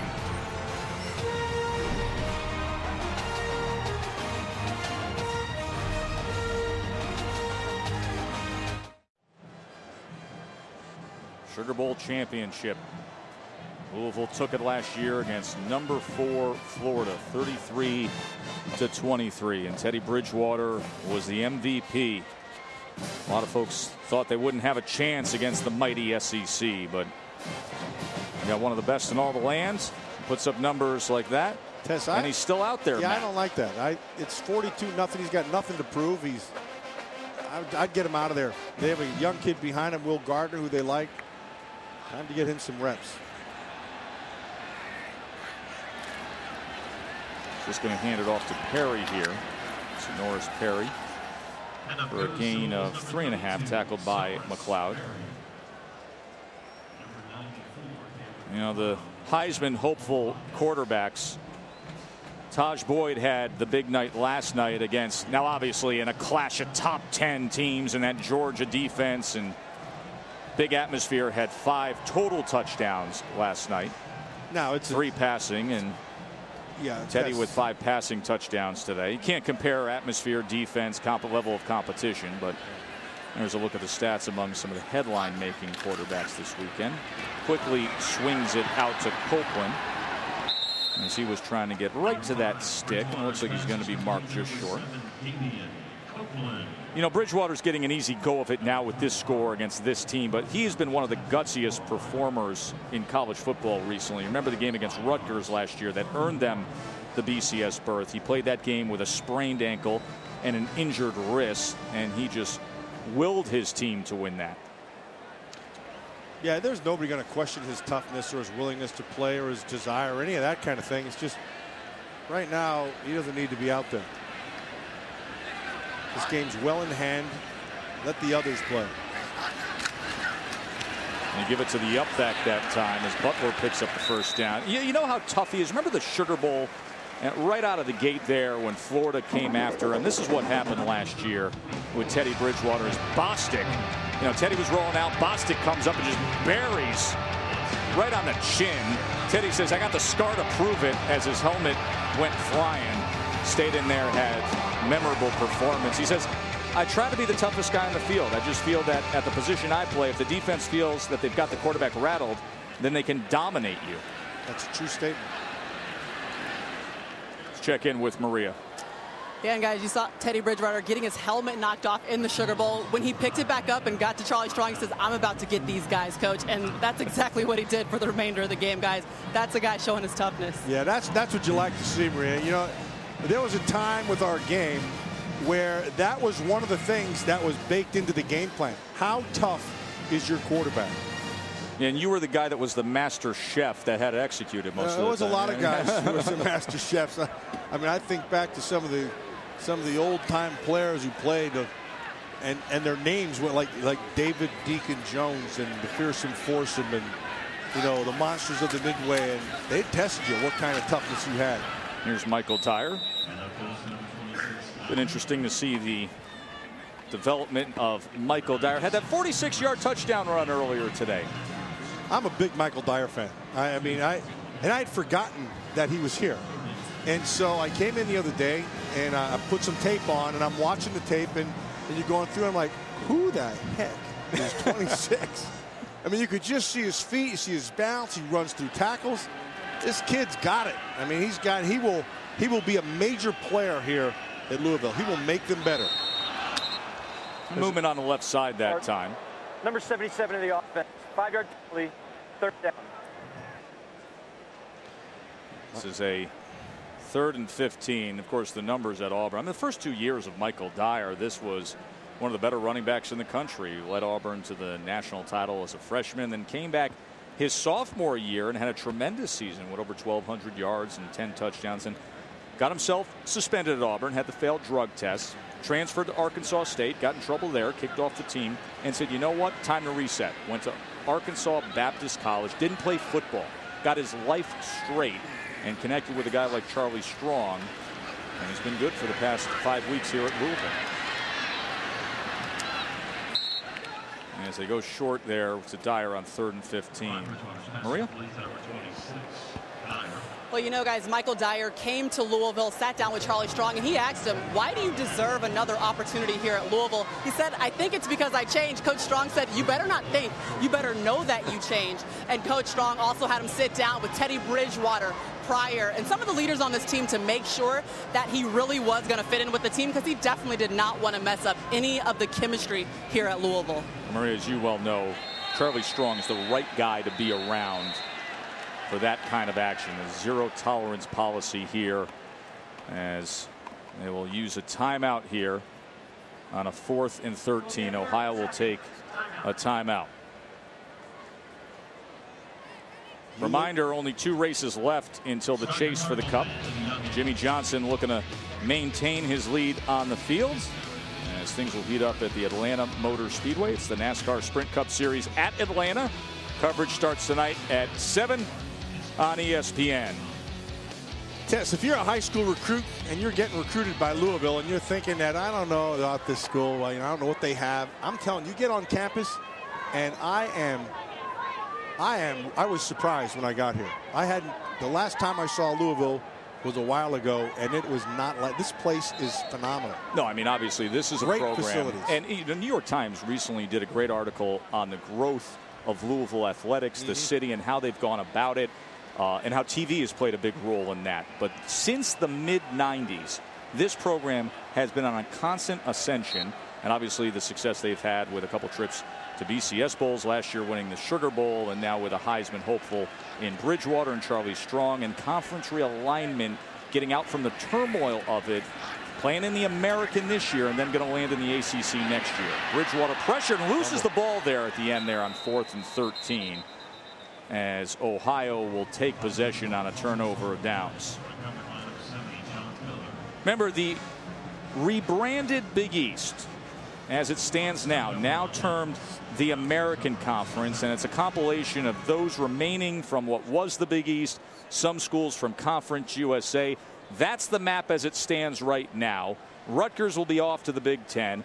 Louisville's going to take a prime spot in the ACC, and you're going to East Carolina and Tulane are going to join in. So the schedule this year, that's why so many say yes, number 9, yes, worthy of being a top 10 team, but without a signature non-conference game and playing that schedule, what can we make and what's realistic with Louisville this year? And here's Daz Patterson, who has speed to the outside. Not enough of that today. Now, I want to show you a difference between Teddy Bridgewater from a year ago and Teddy Bridgewater this year. Now, he stepped up on the leadership side, and he's not afraid. He's a lot more vocal right now. And so, yeah, he got sacked, and he understood exactly what happened. And so he gets up, and he starts talking to him right away. And you'll see him. You got to be forceful. You have to let them know, and then you have to let them know you're on their side. Flag is down here on the snap. I like to see that from a quarterback. Offside. With contact in the neutral zone, number 2 for the defense. 5-yard penalty, 1st down. There is Will Gardner warming up, so likely the end of Teddy Bridgewater's day. Gardner is a 6'5" redshirt freshman from Georgia who they're very high on. They view him as the future of the program, and with the assumption that Bridgewater could be off cashing an NFL paycheck next year, a lot is going to be asked of Gardner on that ACC schedule, a schedule that will also include frequent visits from Notre Dame. Inside run this time by Boykin. Yeah, I watched him on tape the other day, Tess, and this kid can throw the ball. He can make all the throws. He's raw. You know, he's seeing things for the first time. But when he sees it and knows where he has to go, that ball comes out fast, and he's pretty accurate. They like what they see in him. Number 7, offense. 5-yard penalty, second down. That was Patterson lined up in the slot there with some motions. Frank Solich. Chew on something here, watch a little tape, and maybe even burn a little film after this one. Hey. He thinks they're going to be a good football team, but as he said to us yesterday, he said, but unfortunately we need to be a great football team right now in this matchup. They missed it. So you can't make that. You can't miss that throw. That's wide open. That's your opportunity. There it is, and you can't overthrow it. And that was right off the hands of Gerard Holloman as he was looking for Matt Waters. Now he's got plenty of time. Doesn't have to rush himself. That was just got to throw it to the outside, not the inside. Poorly thrown. Just lay it out in front to the outside. Well, coming up on the final half minute of this third quarter as Ohio is trying to get rid of that goose egg. Louisville defense been pitching a shutout here. There's some contact and a flag comes in at the 10-yard line as Dovell was the intended target there from Tyler Tettleton. You saw Champ Lee on the coverage. Number 35 of the defense. Penalty results in an automatic first down.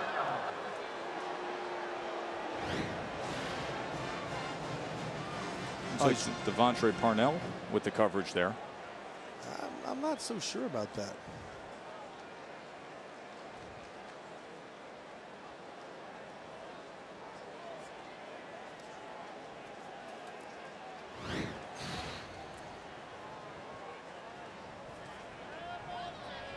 So Ohio with an opportunity here to get on the board.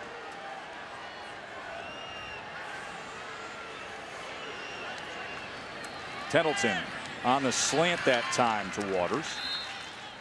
Number 4, Tettleton's pass is complete to number 80, as the clock counts down here in the third quarter. Second and 3. Tettleton tries to get off one more play here. 2nd and 3. It's Boykin straight up the middle and into the end zone. So a touchdown for Ryan Boykin. It was Holloman who he ran right through. The senior running back gets Ohio on the scoreboard.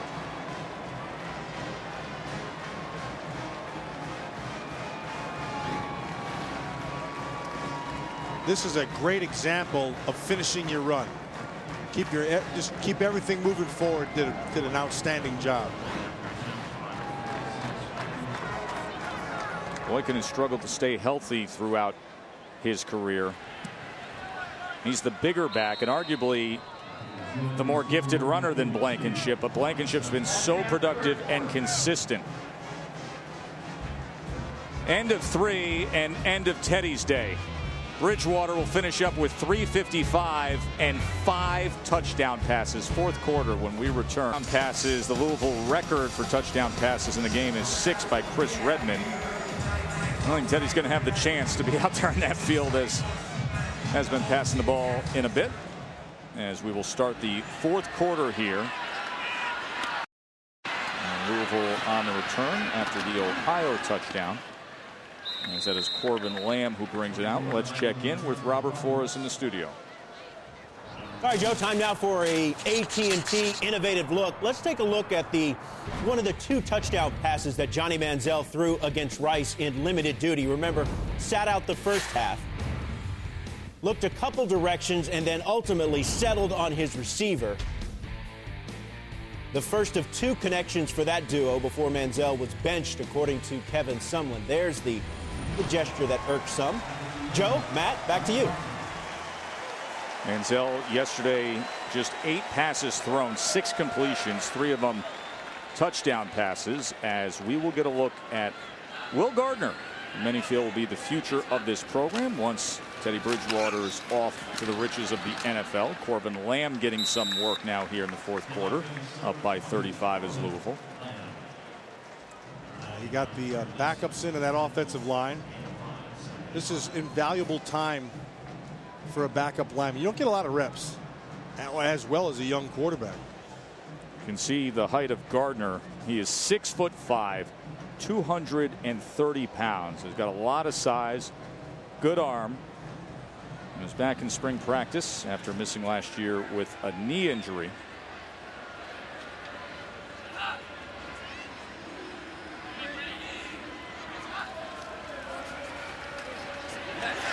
He's going to loft one to the outside where it was off the hands of James Quick, the freshman from Trinity High, who Louisville talks about in their history as being the highest rated recruit to ever sign with the Cards. A 5-star wide receiver, a parade All-American, Kentucky's Mr. Football. Got a good name. James Quick. James Quick. Remember Mike Quick. Better than Jimmy Slow. Yeah, much better. 6'2", $170. He's going to have to mature a little bit and grow. Well, it is amazing, though, nowadays how early a good wide receiver can make an impact, as we saw the other night with Ole Miss. 3rd and 5. Will Gardner is going to air it out, and he gets it complete this time to De La Cruz. Now, I want you to watch Gardner in the pocket. Now, he fought the urge to bail, and he stayed in, kept his eyes downfield. Watch, he feels the pressure. Right there. See that? He knew he was going to get hit, but he stayed in and then found him. That's 31-yard reception. 31 yards. And the leader of the team enjoying what he's seeing with his backup out there, as Bridgewater encouraging Will Gardner. 1st down at the 38 as Corbin Lamb stays on the field as the running back, and he gets the call here. Gain of 1.5 yards for Lamb. He's got good speed. Had a 53-yard touchdown catch against Syracuse last season. Hey, you see that kid right there? Oh, you loved what he did earlier. Oh, I love what he just did in this last one. You know what I really love about him?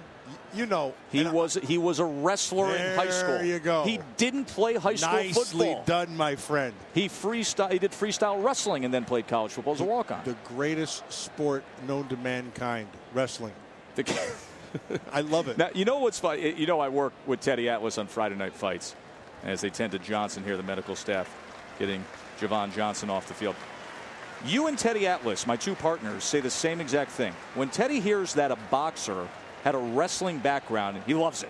Oh, yeah. Tough, disciplined, knows how to make weight, knows how to commit to things. Sure. You feel the same way in football. Absolutely. Yeah, you see a lot of fullbacks, a lot of defensive linemen, and what they get right away, they're not afraid of contact, number 1, and number 2, they understand leverage. Right. They understand leverage right away. And I love to watch wrestlers play football. You know, Griffin Oll's done a nice job. Had a key block on Michael Dyer's 46-yard touchdown. Just had a big blow up right there on this last one.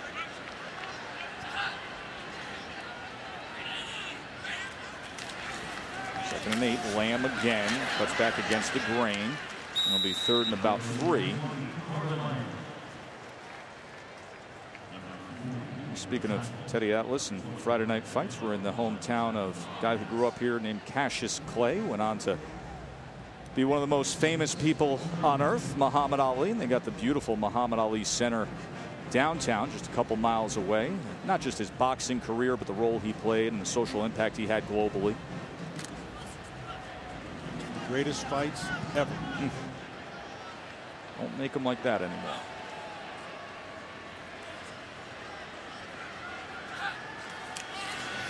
Third and 2, play action. Gardner, and he connects, and De La Cruz is going to have another touchdown today. His 2nd. Gardner's not too shabby. No, he's not. He is composed. Bridgewater's understudy comes in and has a 30-yard touchdown pass. Will Gardner. Old Charlie Strong's got it going. Will Gardner, one of his top recruits, eyes down the field, gets out on the edge. He's going to have some things going on for a while here at Louisville. And they got all the backups in because number 41 is Matthew Nakatani on for the extra point. He's the son of the famous jockey Corey Nakatani, who's had some magical moments at the home of the Kentucky Derby right next door at Churchill Downs. 49-7. Tess, you're scaring me. I know my ponies, Matt. Trust me. Bridgewater and Gardner both having good days.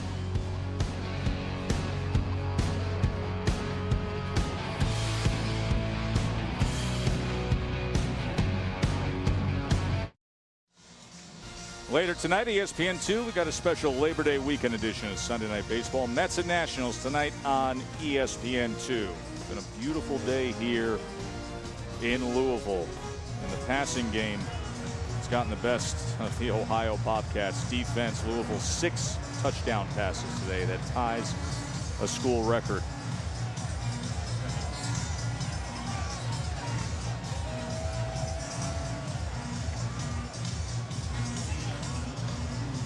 Tess, I'm not sure, but I think that was the sprinkler. Where have you been hanging out, Mellon?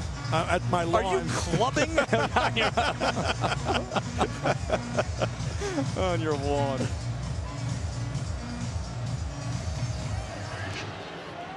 Nakatani kicking away here. And Bass will take it from the 5. And Devin Bass is wrapped up at the 19. Time for our Discover Game Changer, brought to you by Discover Card. And the game changer was when Teddy Bridgewater stepped on the field. Yeah, exactly. That's exactly right. He started early. He started strong. He didn't quit all day long. He had 5 touchdown passes. Had 1 blemish with the pick. Other than that, this is number 3 of 5. Now, a lot of this, no pressure. And then, because of the no pressure, a lot of holes in zones, but then there were throws like that, and that back shoulder one, his second one, which is as good as it gets. This was so easy right from the start for him to showcase his talents here on the opening weekend. Patterson is taken down. You know, last year he had so many clutch performances, led the Cardinals on 5 drives in the 4th quarter to either take the lead or tie the game, and had that gutsy performance we talked about against Rutgers, was dominant in the Sugar Bowl against Florida. And this year, many expect what you're seeing today to just repeat itself time and time again on a schedule that we will see how it plays out. But this may need to be the kind of year for Louisville. If you think of them in terms of contending for the big one, everything will have to fall apart in front of them, because they just do not have a schedule where it's going to have that signature moment, that signature win that's going to impress. And so let's just play this thing all the way through, Tess. If they say they run the whole thing, yes, the criticism of them is going to be they didn't play anybody. And what they're going to miss when they do that is the kind of talent that's on this team. You have Bridgewater, you have, that stable of running backs, you have those receivers on the outside. This team will get better as the season goes on. The shot downfield and a good grab by Chase Cochran. What a nice effort as Vic was able to loft it downfield and connect with Chase Cochran. And to that point, listen, is there anything wrong if you're Louisville of going undefeated, of landing in yet another BCS Bowl, of taking on another conference champion and having a moment to prove yourself? No, it's another step. And I think I believe Charlie Strong knows that. And they'll do what they have to do. They won't shy away from anything, but that's a long season ahead of them yet. Of course, unique circumstances with this being the last year of the BCS, as Vic is taken down after about 3 yards there, and in the midst of all the conference realignment, the last year of the BCS before we go to a college football playoff, and the American Conference, the rebranded Big East, which is basically those left behind that didn't go elsewhere, and then some from Conference USA. It still has that automatic qualifying status as it's been rebranded. So many feel that Louisville is in prime position to get its 3rd BCS Bowl berth. Last year took care of Florida in the Sugar Bowl, had the win against Wake Forest back in the FedEx Orange Bowl in 07. Cincinnati looked pretty good. Rutgers showed that they have an offense. But this weekend, some of the other teams on Louisville's schedule were just flat out exposed. South Florida, UConn, Kentucky, they had rough goes of it, man. Yeah, they did. And you know, here's the thing. Louisville can't do anything about that. They're scheduled. There's nothing they can do. But all they can do is play the games and the teams that are put in front of them. They have to take care of their job, and if they do, they'll get their shot. Now, I don't know if they're going to be if they'd have a chance if they ran the whole thing, if they're going to be playing in a national championship or what. You don't know any of that stuff, but all they can do is take care of what they can do. 2nd and 10 here as Vic looks to extend the play, and that will fall incomplete as he was trying to get Ryan Boykin.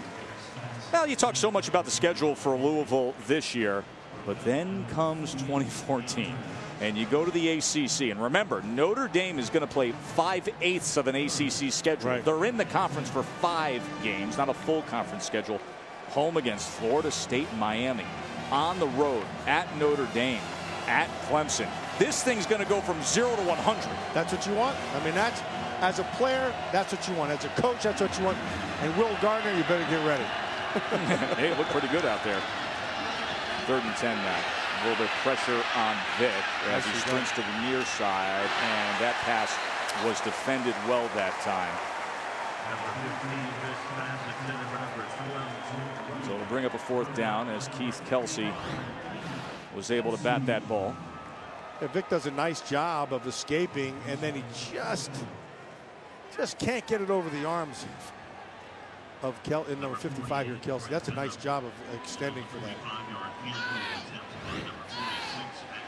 So Matt Green will come on for the 45-yard attempt. He missed from 32 earlier. Transferred in from Oklahoma State. They've had a good run of place kickers. Now he makes his way to the MAC.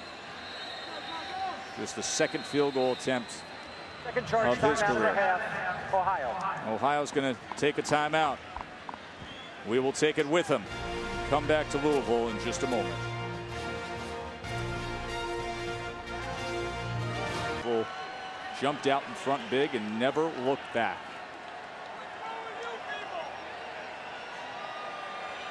Matt Green on to attempt the 45-yard field goal for Ohio. That knuckleballed its way off to the right side. So Green is 0 for 2 today. Frank Solich, year number 9 at Ohio. Boy, that goes by quick. Although you think of Frank Solich and all those years at Nebraska, 6 years the head coach. Prior to that, all the work he did there as an assistant under Tom Osborne. And then all of a sudden you wake up and 9 years have gone by at Ohio, and he's had consistency there with his staff. You know, he's only been at 2 colleges to coach. That is so rare nowadays. It is extremely rare. It's nonstop jumping from program to program, working your way up from GA to assistant to coordinator to head coach. He had 2 high schools that he coached at, and then to Nebraska, then from Nebraska right here to Ohio. He's an excellent coach.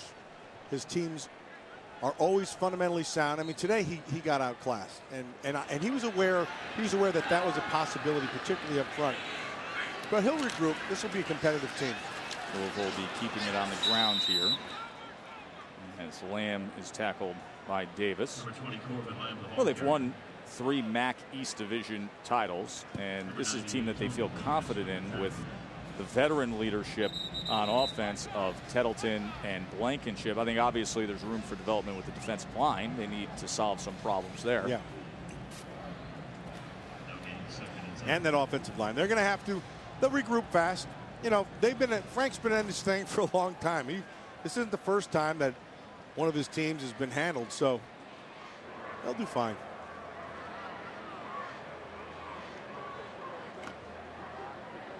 As Lamb comes off the field, and Brandon Radcliffe, redshirt freshman, gets some playing time. We're going 5 deep on the tailback roster right now for the Cards. Another one of the players from the Miami area for Charlie Strong, and Radcliffe shimmies his way for a gain of 3. Tess, he's done a nice job of making sure he's getting the top kids up in this area, and then he still has all those ties down in Florida, so he goes down and gets a lot of Florida kids. Look at that list. Yeah. For non-Florida schools, Louisville far and away the most players from Florida. Wake Forest and Georgia Tech, that is a pointed strategy of recruiting for them. Louisville benefits from Charlie Strong and what he is as a recruiter and all his years down there with the success with Urban Meyer as a coordinator there at Florida and all the built-in connections. You get a guy like Teddy Bridgewater to come your way and the rest will just follow. 3rd and 7 as Radcliffe takes it up the middle to the 34-yard line.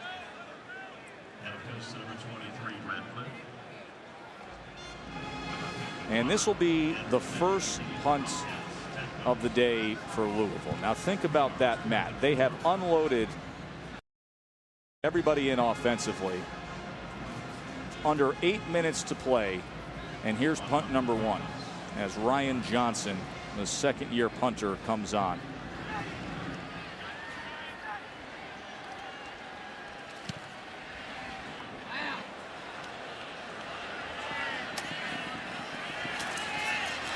And on the return here and pushed out is Ian Dixon.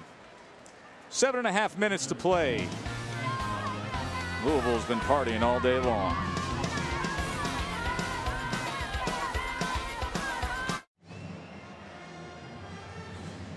Remember last year on this opening weekend, Ohio was able to win at Penn State. And they've never been in this game here at Louisville. Number 9 in complete control here. Boykin takes it ahead for 2 yards. Boykin's got a little bit of work as Blankenship and Tettleton exited earlier.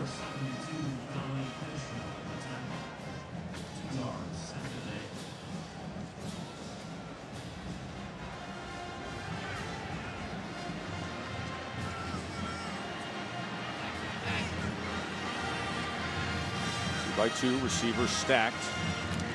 As they work Boykin again, and he will be 2 yards short of the chains. The year ahead for Ohio, they will be heading into conference play soon enough. We have 3 home games, and then you see the meat of that MAC schedule.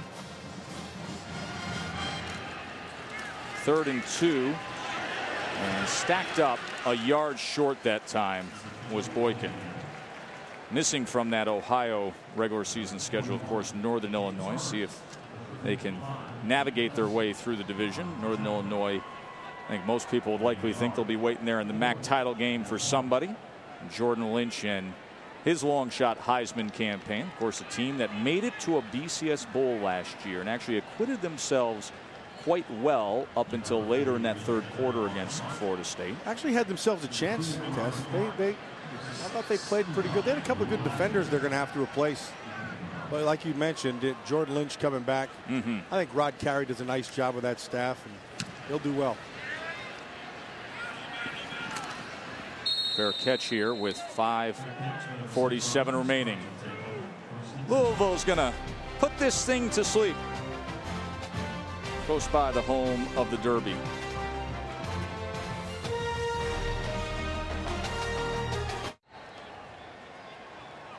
Joe Tessitore, Matt Millen, Maria Taylor with you here. As the opening weekend of college football has continued at Louisville. Home team has dominated Ohio. It was such a wacky week from Thursday forward. Matt, we did one of the most wild games we've ever called, Ole Miss and Vandy, and it continued Friday night right through yesterday with all the excitement. And then you come across this game and Louisville and Teddy Bridgewater just do exactly what you'd expect them to do. And that's what they needed to do. They needed to come in here and be dominant, and they needed to make it look like it's not even close in where they're at, as opposed to a good MAC team. So, yeah, I think they did what they had to do. Saw Frank Solich over there. He said this may be the most complete football team I have seen since I've been coaching at Ohio in terms of going up against an opponent with an offensive unit like that. He says, considering what they have returning and what they've accomplished, Solich says most complete football team I've seen in my time at Ohio. Yeah, and that's a high compliment. He sees, and he studies it. So he gets in there and he sees what the offense and defensive lines are like. He knows what the skill positions are like on the outside. He raved about Teddy Bridgewater and what he could do. And then you add a Michael Dyer, which didn't really show up on any tape. You got yourself some real skill. 3rd and 4, Radcliffe on the pitch. Let's see if he stays in here as he buries his shoulders. Robert Ford in studio. All right, Joe, update on the Rocky Mountain Showdown. Colorado and Colorado State. Buffaloes strike first. Connor Wood to Paul Richardson. 7-0 Colorado. They had lost 8 straight games dating back to last season. They're leading early over in-state rival Colorado State. Joe? McIntyre looking to do some things there. Louisville 615 total yards of offense, and they have just been off the gas pedal for about a quarter and a half. They're just coasting home with this one as Radcliffe continues to get more work. And there is Michael Dyer, who had the 46-yard touchdown run earlier. And just getting his legs under him, just starting to understand the offense, just understanding protections. He gets fully integrated into this thing. Perry and Brown are ahead of him on the depth chart. Both guys overcoming knee injuries from a year ago. Both guys that have been in the program for a while. But is it just a matter of time before Dyer is the starting running back at Louisville? Well, I think when you look at the skill set, Dyer is a better player, but there's more to it than that. Perry, I mean, they're not. Sonoris Perry is he's a good football player, and then it's just a matter of, like I said, getting your feet under you and then also understanding the whole position. They've got a staple of backs, which you have to have in today's football. You can't just do it with one horse.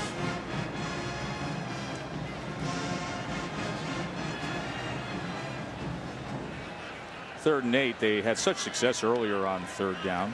13 of 15 on third downs.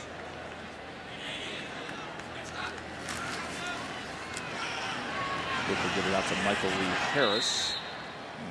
Number 9 Louisville just cruising. The rest of the top 10, well, the headline of course was Clemson's impressive win against Georgia. So Georgia would take a bit of a tumble. Stanford doesn't open up until the 7th against San Jose. Oregon just cruised against Nicholls State. And then Alabama and Ohio State.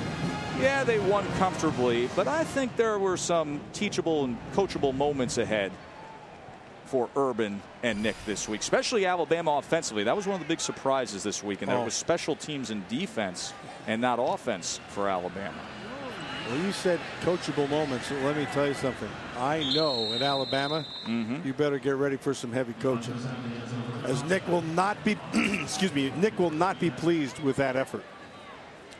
That was a 35-10 win against Virginia Tech, as we remind you of some of the storylines. K-State against the FCS champs on Friday night. They were stunned at home. Life without Colin Klein. Of course, Johnny Football, 3 touchdowns, but making more headlines for his antics. Alabama getting past Virginia Tech thanks to Christian Jones and his effort on special teams. And then Taj Boyd defeating Georgia. Clemson over Georgia. That was an outstanding atmosphere down there in Death Valley.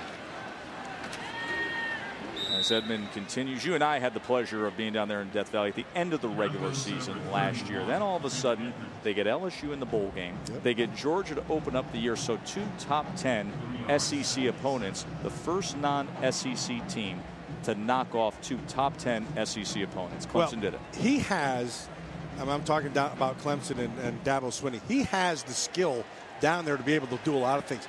There are some pieces of the puzzle that he needs to get better, particularly on the defensive side, but he's got it in spades offensively. Taj Boyd is legit.